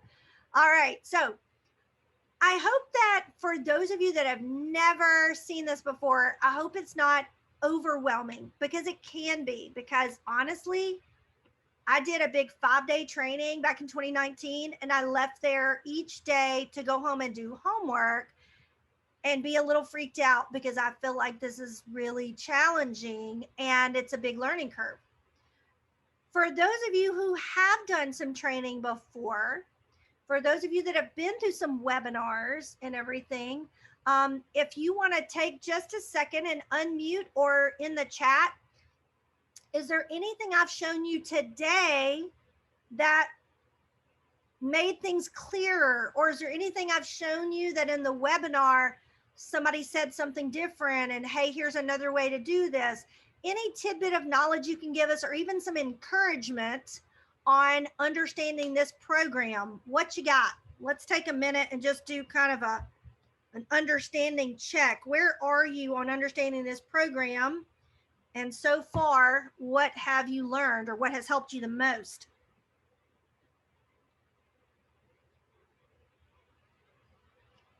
Don't be afraid. If you want to unmute, you can, or just put something in the chat.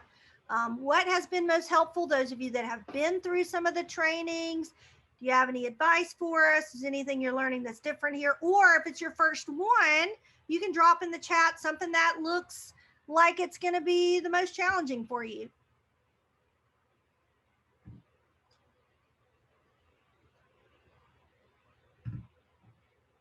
Lynn gives some encouragement. It does get easier the more you use it. That is true.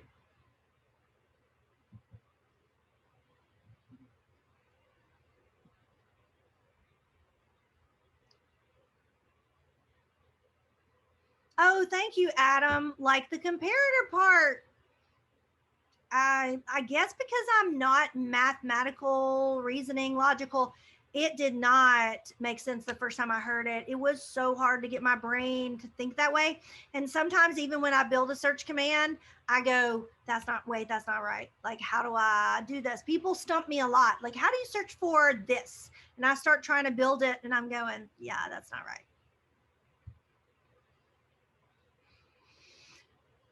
So for those of you that it's your first time, thank you for hanging in there. Hopefully this is going to make you feel like, hey, I definitely need to go out and look at some other resources, or maybe you just need to like retire. I don't know. I do think at a certain point people go, whoa, this is a whole lot. For those of you that have been through some training, I hope that this is going to reinforce what you've seen already. I don't know how many people that are in this Zoom actually have live access already. I do know there are going to be some. Oh, thank you, Sherry. You're so sweet. There are going to be some that have that access already. Some of you may not get to get your hands in the program until late July or even beginning of August. So I do hope that even if you like leave this, don't touch it again until then, that you can at least go back into the slideshow, go back to my website, and some of those resources will help you. All right, here we go. I mean, like, this is the hardest part for me to teach, because I'm like, so that's why I have to kind of do a little, are we all here check? And then we'll jump right back in. All right, so we're going to look at quick export and student list. I'm actually going to look at student list first because I think it's easier to understand, and then we'll look at quick export. All right, so I'm actually going to choose fewer students just for easy purposes. Wow, my training server just sort of stopped. It doesn't like S or F. I'm wondering if getting the frowny face, like, there we go. All right, so let's just add a handful of kids. These kids are different grade levels. Got some weird names in this training server. It's funny. All right, so I have a selection of kids, and I need to kind of create a custom report. So if you're looking at your list of reports, you're like, I cannot pull what I need to pull about these kids. You can do sort of your own custom report with the feature called Student List or List Students or Quick Export. If you use List Student, you only get 10 columns. If you need more than 10 columns, use Quick Export. Okay. Both of these will allow you to, well, List Student lets me get it as a PDF, or it allows me to get it as a Excel spreadsheet. Quick Export is only Excel spreadsheet. And I may have lied to you about the PDF, but I can't remember. Here we go. Like I said, I've been doing this so much, I should be able to do it in my sleep. But we're going to start with List Students. So I've picked 5 kids. Let's say that these kids have some medical issues and I need to have like a handy list of all their emergency stuff when I go on a field trip. So I'm going to say List Students. So I'm going to call this emergency. I give it a name, emergency info. Notice I've got this hyperlinked list, 5 kids. What if I go, oh wait, I also need to include some other kid. I actually have to go back and add them, but it takes me there to my list and I can go back in and I can add a few more kids. All right, going back to List Students, and I'm going to call this emergency contact info. And I have to build this report. Now, please don't be frustrated, because once I submit it, it will hold on to all the fields I've chosen and the way I've got it until I come back in here and change it. So once I kind of build this on the front end, I can tweak it and adapt it as I want. All right, so here's what I mean. Let's say that I want my column titles to be this. I want name. I want emergency, or I gotta, spelling and zooming is a challenge. Emergency contact phone. I want medical alerts. Maybe also I want to make a field that says date of birth. All right, so I want my columns to say name, emergency contact phone, medical alerts, date of birth. Those are the fields I want. So now I'm going to go and I'm going to search for each of those fields. If I know it, I can just type it in. I don't have to search it every time. Okay, but I can't just type name. I know there's a first underscore name and a last underscore name, but let me show you this. If you type in first, here is one you'll probably use a lot, last first.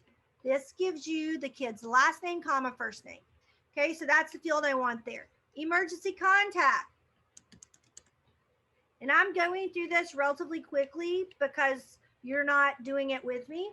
But notice this is the contact name. This is the contact phone. So I'm going to say the first emergency contact listed. I want that person's name to appear there. Here, I'm looking for not just phone. Okay, I'm looking for emergency phone. All right, now medical alerts. So remember, this one is alert medical. Okay, alert medical. And then date of birth. I think this one is DOB. So I really don't have to pull that. I could just do like DOB. Okay, so I could put up to 10 columns. Okay, it's asking me how much padding in each cell. That's just going to be like the space. I'm just going to put 1. We'll see what happens. Do I want rows between breaks? No. Other options. So this is important. If I say grid lines, which I definitely want, and I don't check export, I'm going to get it one way. If I say export, that's automatically going to make it a spreadsheet. So we're going to leave it unchecked to begin with. I also have an optional sort. How do I want this sorted? Let's say that I also want their grade, and I'm going to put grade level. And I'm going to say grade. Okay, if I wanted it by grade, I would put that field name first, but I'm going to say last first is the field name I want it sorted by. That's the first thing I want it sorted by. All right, I'm going to hit submit.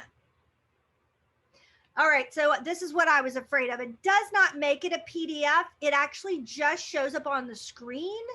So in order to utilize it like this, which this is a really pretty report, I am going to, here's top secret information. If you're going to print a screen, hide the menu. So I'm going to hide the menu. I'm going to go up here and click print, and it's going to print the screen. If I want this to be landscape because I like the way it looks better, I can do that. If I want it to just be portrait, that's good. And so I can print it out like that. Or I can save it as a PDF. Now I'm going to go back here to my student list. And I'm just going to use my breadcrumbs to go back. And instead of that screen, print screen, I'm going to say export. Okay, and I'm actually going to change the padding so that there's some, I'm going to go with 2 and submit. It downloads it, and unfortunately it doesn't download it in a CSV, it downloads it in a TXT. Now, if I just sounded like Charlie Brown's teacher to you, that's because when I just straight open this, it's going to look like that, and that's a hot mess. Nobody wants that. All right, so what I'm going to do is I'm actually going to go to this, and I'm going to open it with Excel. If you open it with Google Sheets, with Excel, now you get an actual spreadsheet that you can manipulate. I'm a big nerd. I like a spreadsheet. Okay, and now I can go in here and I can use this, and I can make my rows as wide as I want, my columns as wide as I want, and then when I'm ready to print, I can print it. So that is another way. Export's going to give you that TXT file, and you need to put it into a spreadsheet program. Notice that student list saved all my stuff. So I'm going to just quickly go back to my start page and show you that if I go back to list students, everything is saved. So you don't have to rebuild this each time. So I do want you to think about student list is like your go-to if you need a roster for a teacher that includes a bunch of information about their kids. Teachers cannot do the student list feature. They have a student roster feature, which has some similar fields that they can pull in, but it's not as complicated as this. So this is student list. Now I mentioned that there's also something called quick export. So the only advantage that quick export has over this is unlimited columns. Now, the last time I went in here, I put these field names in here. Here's my field list that I need. So right now it's going to be last name or student name, student number, ID, access to the parent portal. If I also wanted to include homeroom, now I actually know that one, so I can just type it in, but I definitely could search a field name like grade level, and I can say I want grade level in there as well. All right, so this is what I'm going to get. It's going to ask me how do I want the delimiter and everything. I'm going to leave it as is, and I'm going to say submit. It opens it in another TXT file. So same kind of thing. I'm going to go to my Explorer. I'm going to open it with an Excel spreadsheet program. And this is the wrong list. So sorry, it's called student export, not student list. So let me go to downloads. And I do not see it. Student export. There it is. All right, open with Excel. So this one is not as pretty as the other one. First of all, when I look at my column titles, they're field names. So that's not nearly as pretty, but you can go in here and change that. The plus side is I get more than 10 columns. So if I needed like to do like the parent portal ID and all that stuff, print out a list of that, I can do that there. Any field that you can pull can be pulled in a quick export. Like I said, not as fancy, not as pretty as the list students, but very effective when you need multiple columns.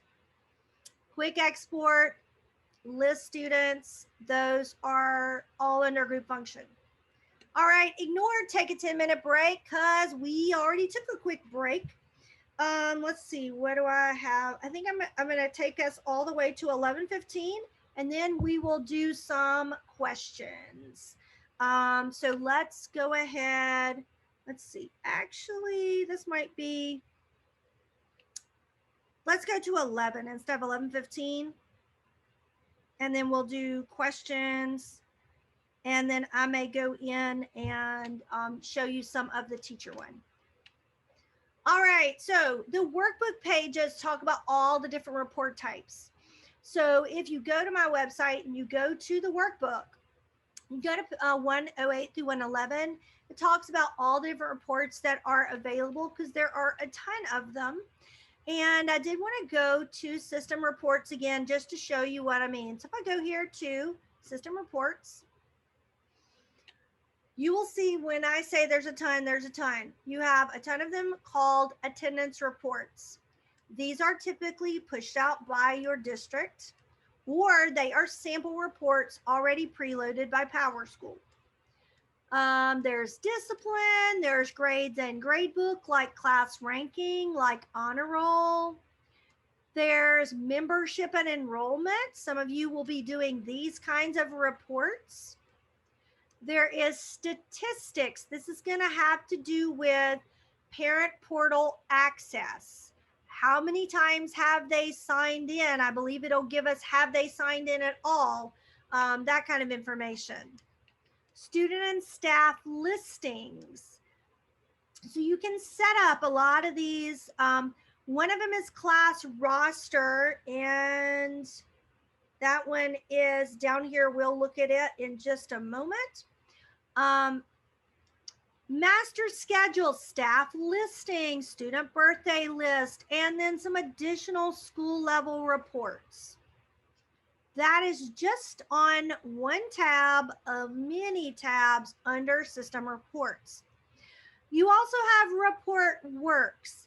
Now, the only thing you're going to see here are those very detailed templates that can be built with all that coding stuff. They would live here, and you're just going to get a PDF. You don't get a lot of choices on what's printed here. It just sort of is what it is. State reports, not sure what else we'll see here. I'm sure this is the Alabama specific reports. Engine, not gonna fool with this because this is, I think, has to do with object reports and different reporting that we're not gonna do any of. Setup is where we went before. If you need to go in and make some adjustments to some things like form letters, like mailing labels, I'm going to skip object reports because you're probably not going to be editing those unless you're just one of those lucky people. Report cards, pictures, and styles. That's something you may touch. Mostly these first two is where you'll be living. I'm going to skip enterprise reporting. There's locker management. They have a ridiculous amount of locker stuff in here. I don't know if anybody's going to have the time or the people to deal with this, but it's there. And going back there to system reports, the last tab is web reports. Again, I'm not really sure what access you'll have to this and how these will be set up. But you will mostly live in setup when you're making adjustments, in system, because some of these are reports you're going to use pretty often, and report works if there's a specific report that you've been asked by the district to run. All right. I mentioned this already when you're setting up form letters. If you decide, hey, I want my own special unique form letter, everything here is going to be blank. Don't let it freak you out, but you can create a new one. You have to put all of these little margins and all that information. And then under report body, you have to fill it in, but you can do it. We're going to look at class roster report. Now, I literally copied these field names and this information from Macomb School District. I have a friend who went to PowerSchool Express, and after the first day, she called me, said, please tell me there's an easier way to print a class roster. On the teacher end, yes, they can easily print a student roster for each of their classes. At the office level, this is what we have for building a class roster report. There may be an easier way, and those of you who've been through training, maybe you can tell me the better, easier way, but at the office level, this is what I have found. Okay, so we're going to go to System Reports, and all the way down to Student and Staff Listings. It's called Class Rosters. I kind of see this being something everybody's going to have to print before school starts. You print out rosters, you put them up, you give them to teachers, whatever. All right, so don't shoot the messenger, but am I going to print rosters for every teacher? If so, it says hold down Command, hold down Shift if you want like all of them in a group. Right now, I'm just going to click one to show you what it looks like. If you're going to have all periods included, leave all periods open. If it's an elementary school, then you may see something different there, like a homeroom. Include students who are currently enrolled. Yes. What is our heading font? I'll leave it as Times. This is where things get crazy. This is your heading. This is what you're going to see at the top of the roster. And I've already put this in for mine, but you can pull field names. So I'm actually going to take all this out, and I'm going to say, what do I want at the top of the roster? Well, obviously I want the teacher name. So teacher, notice it puts it in the right format. I'm going to put a space. What else do I want besides the teacher name? If I am going to be looking at a particular course, I may want the course number. Okay. If I'm also going to be looking at a particular section, okay, I want the section number. Okay. If there's anything else I want, I'm going to put maybe grade level. If there happens to be a grade level associated with that teacher, this is everything at the top. All right, hang with me. Look here at this next piece. What do I want in the columns? So I've said this is the header. What columns do I want to see? Okay, here's the format. Field name, column title, column width, alignment with slashes in between. I told you I totally cheated and I stole this from someone else. So if I started fresh, again, I can pull my field name first. So obviously I want the student name. So I'm going to put in last, I think it's last first, but I'm not done. I have to put the slash, which I can't even find now all of a sudden. There it is. Now I'm going to give it a column title. I'm going to call it student name. Slash column width. I don't know. You can tweak this. It says 1.5. I'm just going to do 2. Alignment. Left, center, right. That's it. I'm going to say center. Okay? Enter. I know already some of you are like, really? This is crazy. Once I get this set though, I don't have to do anything else. So just in the interest of time, I am going to grab these other things and just paste them in there. Now, this would say for every student, I want their name. The next column I want is their student number. The next column is their gender, date of birth, and tardies. I don't want tardies. I'm going to leave that alone. That's what I want. Okay, so it's going to tell me the student name, their student number, their gender, their date of birth. Want anything else, you can set that. Notice these widths, they've got like 0.5, 0.7, 0.5, because those are smaller than the student name. All right, then all this other stuff, I'm going to leave it alone, and I'm going to hit submit. All right, so let's look at this crazy roster. Remember, Brandy, right click, open a new tab. What does this look like? There you go. It is ugly, and for some reason it didn't pull my teacher name. It pulled a number. It did that to me the other day. I think for some reason it's not pulling teacher name, it's pulling number, and I don't know why. But imagine instead of a 2 we have like a Smith, and then here is and there's no grade level assigned to this class. This is why we have a 0. Student name, student ID, gender, date of birth. So ideally, I would probably make these columns a little wider. I like this centered, but if you wanted them left justified, you would have typed in an L. So yeah, that is the way I would do the class rosters for this particular teacher.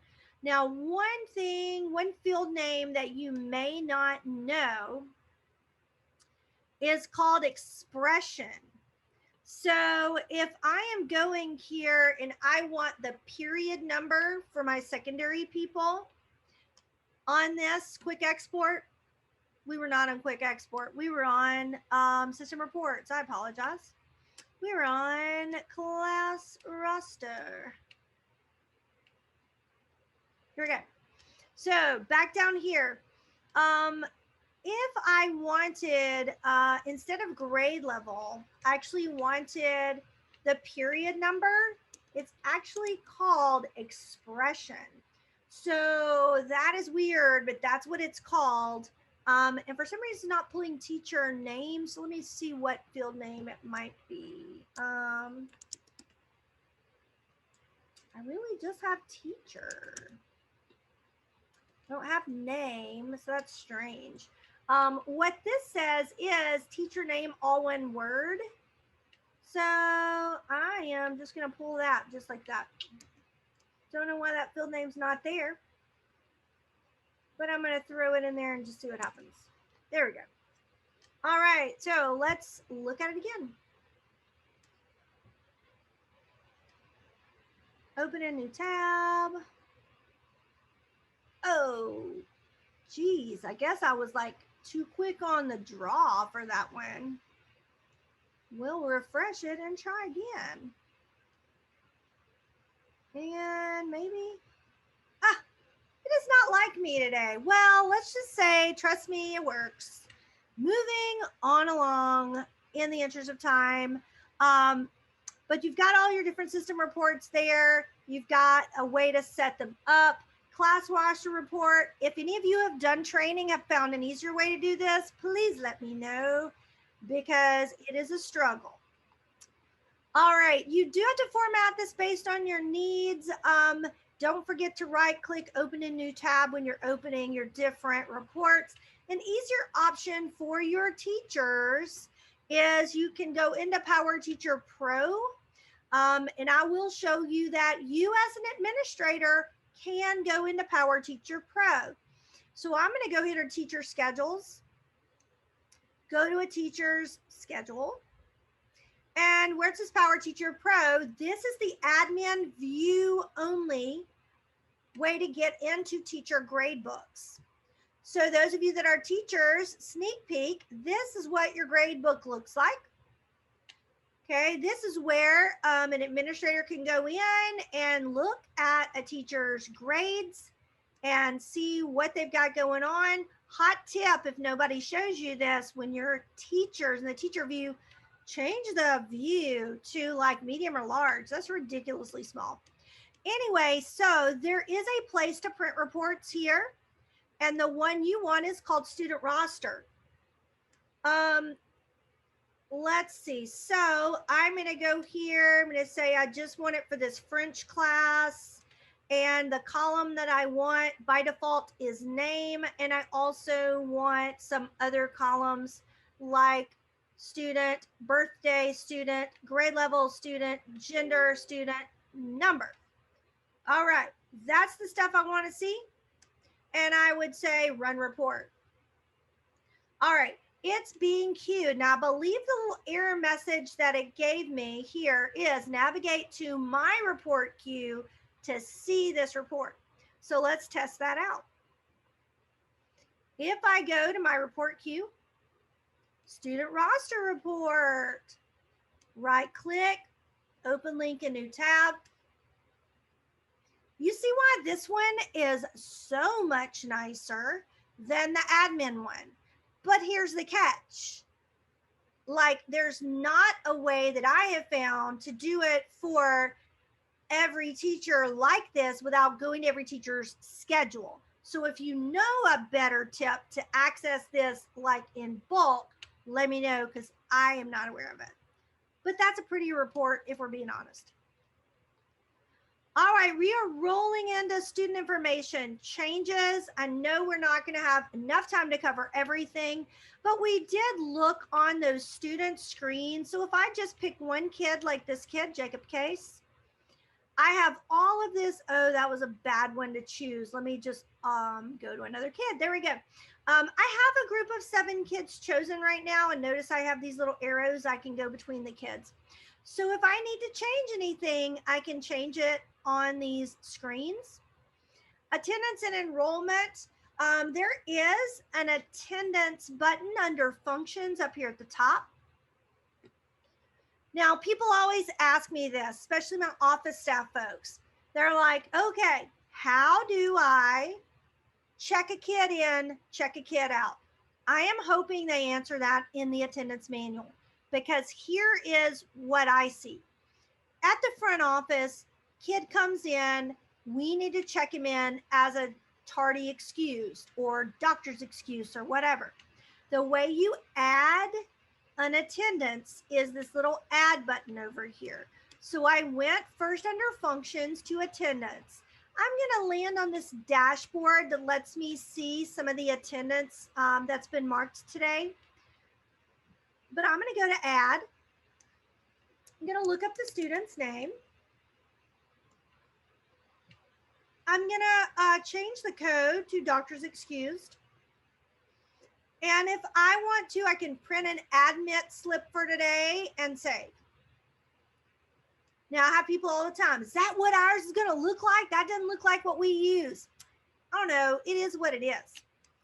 That's what they have preloaded. So I've added an absence. There's my new absence. If I needed to add another absence, I can look for another kid. I can change theirs to administrator approved. Okay, and then I can print the admit slip or not. There's also a feature at the bottom to like keep it open if you're going to be doing this a lot, and save. And now that one's done. So taking attendance or updating attendance seems to be fairly straightforward. Go to attendance, go to add, make the changes, print the admit slip. But like I said, there is an attendance manual coming. There are attendance reports here, but it may not be giving you exactly what you want, but those reports exist there too. I do want to show you how to change attendance for a group. This one is super handy. Let's say that all of our 9th graders are going to a field trip today. So I grab the whole 9th grade, I go over here and I do attendance change. It's a group function. I'm going to change attendance for the selected 137 kids. It's going to be today. It's actually only going to be, did I say today was an A day or B day? I can't remember, so let's just do this right here. It's only going to be for the second half of the day. They're not leaving until lunch. Okay, what codes am I going to scan for? All of them. What code am I going to set it to? Field trip. Okay, and submit. And it says it's recorded, so let's look at attendance. And I don't know if it recorded it because maybe it's not the second half of the day yet. So I don't know if it will show up in meeting. Yeah, in meeting attendance, not daily attendance, but meeting attendance, I can see I have 125 that have been sent on a field trip. So multiple tabs up here so I can check that out. All right. Change attendance for a class. If I need to do that, I already told you, you can go to the teacher schedule and you can change attendance for their class. We are going to skip these tasks and kind of move on through to some of the counselor tasks, and we will be done. Enrolling students. So if I'm that person that enrolls a student, I'm just going to clear everything because I always do that. Scroll down to the people menu to enroll a student. Here it is, enroll a new kid. Now I do understand that there is an enrollment package that can be purchased with PowerSchool, and it just so happens I have mine pulled up. My children go to St. Clair County schools. I got my little SNAP code the other day, and so I can go in here and I can update a lot of this information about my kids. This would all pull in to this enrollment stuff. So if you've got that, you can give that and kind of give that over to the parent. If you don't, or they walk in cold and you're just going to enroll them, you can start typing their names in. So I'm going to say, this is Caldwell Brady. I have to give them a date of birth that is somewhere in the realm of a high schooler. That's not it. Can't remember what's a good. How about that? Is that going to do it? Yep. All right. What's the gender? Male. If it's green, I don't really have to put anything. So I'm going to leave those blank right now. Full-time, entry code, new applicant. All right. I don't have to put any of this other stuff. But if I'm going to enroll a kid and I think they're related to somebody else in the school, I can search for a family match. If I'm not just going to enroll without linking, I can do that. This validate piece is for validating whether they're in district or in your school zone. I don't know if that's going to be ready when we roll it out, but that's a cool feature. I'm going to say submit. Now, usually if you have the red X, you can't submit, but in the training server, it lets me. And it's like, yay, there's Brady Caldwell. He does not have a schedule. So what am I going to do? Well, I do give you a tip here, and I highlighted in yellow. When you enroll a student, obviously you have a lot of stuff to put in, demographics, contacts, yada, yada. But please do this right here. Go to scheduling setup and adjust these 3 areas. This is vital, and you don't want to forget it. Scheduling setup is all the way down at the very bottom on the student page. Here's the reason why this is important. Your end of year process will not run correctly if you do not have this set. What is his next year grade? Let's say his next year grade is going to be 10. What is his year of graduation? I don't know, maybe 2024, just a guess. All right, and then next school education, he's still going to be at Apple Grove High School. And submit. You got to do that for each kid. If you do that, let's see. Okay, so Maria's asking the magic question that I do not know the answer to. So how you pull them over from the online enrollment, I don't know because I don't have access to that in my training server. Also, somebody was asking me, like, when you transfer a kid out or somebody else has transferred them out, how do I get them? Because there's currently a way that you do that process. Alabama, you go in and you find them in this.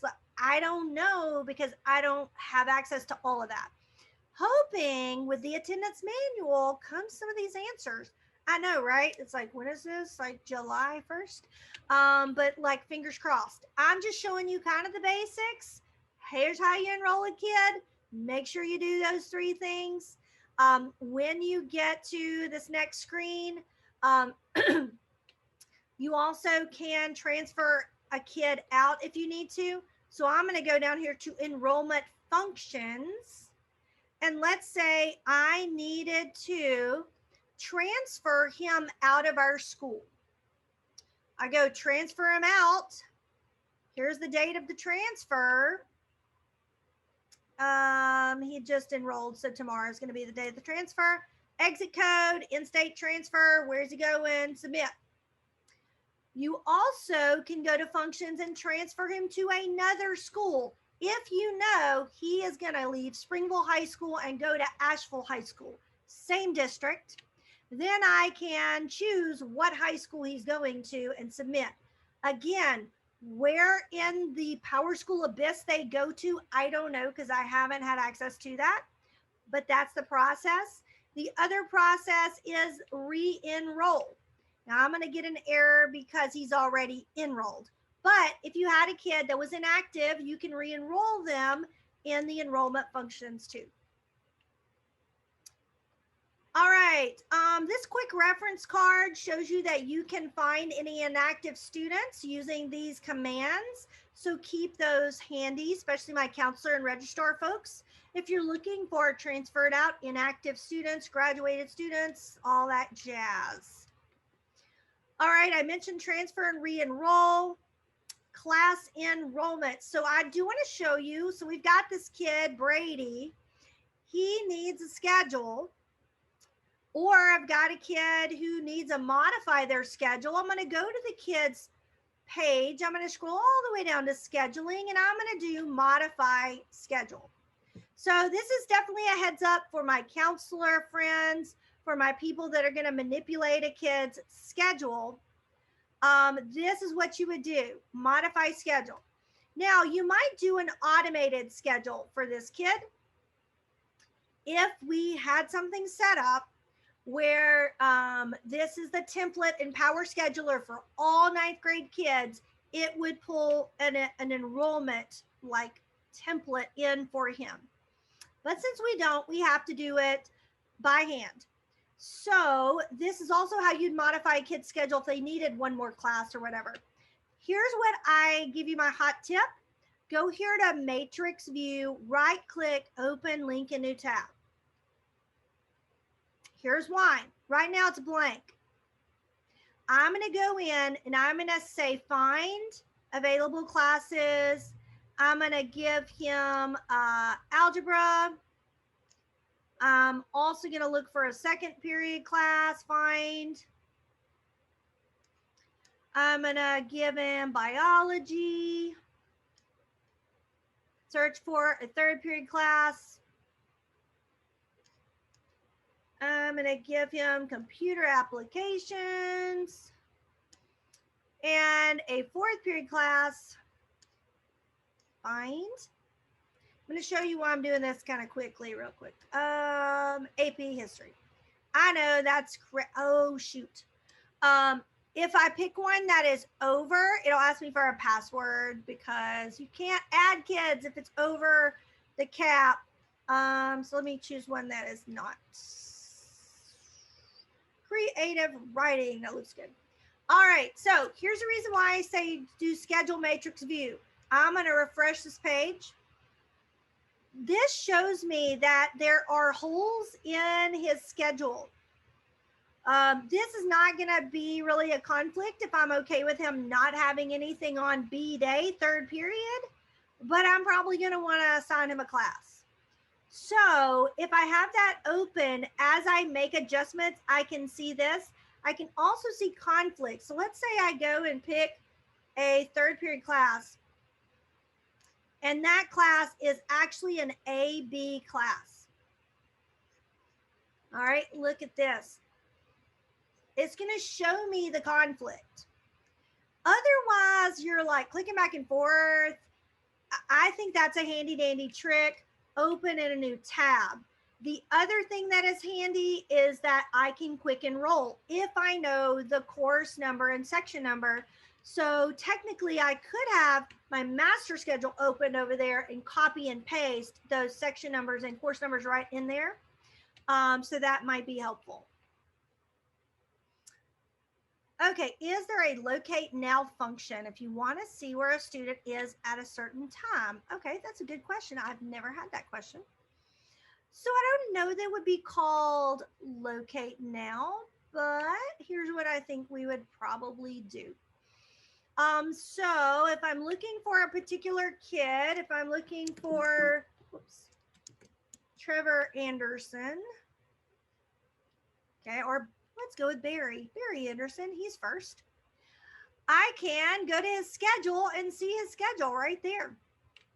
Okay, that's the last page I was on, was this schedule matrix view. I've got all these different pages here to look at. Matrix view is down here. I've got a list view. Remember I said the program is smart. So the last thing I looked at was a student's schedule. And so that's the page I land on.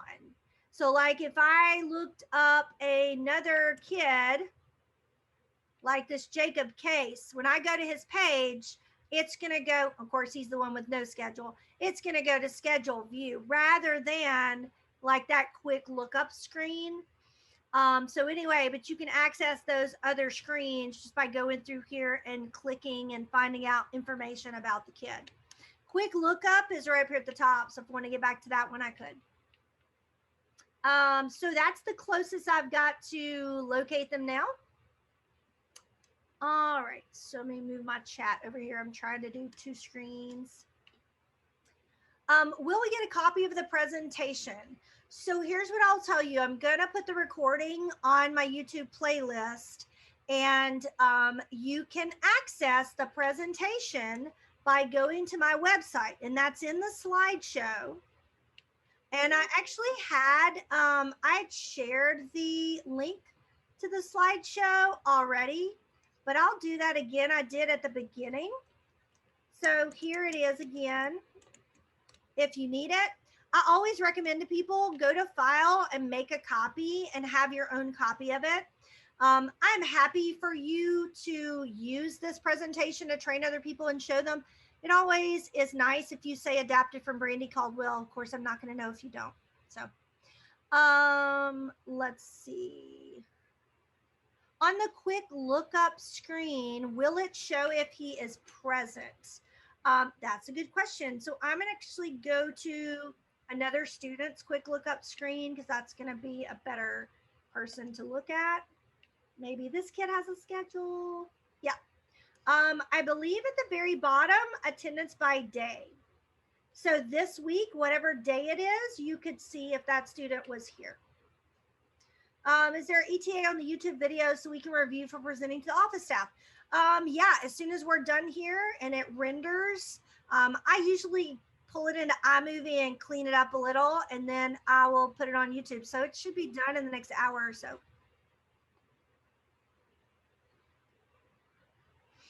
Maria says, can we print mailing labels on, like directly onto envelopes, and can we print for a single student? The question about printing them directly onto envelopes, I don't know. I'm gonna guess that would be a setup because the first mailing label was specifically for labels. There may be a way to do them for envelopes. I haven't seen that. Can you print for a single student? Yes. So if I'm gonna print a label for Brody Daily, I would go here down to my group functions to printing, print mailing labels, and I'm only printing it for Brody Daily. Print it for a whole class, print it for a whole grade, print it for one kid. And like I said, these aren't specifically labels, but there may be a template for envelopes as well. That's a good question. Other thoughts or questions?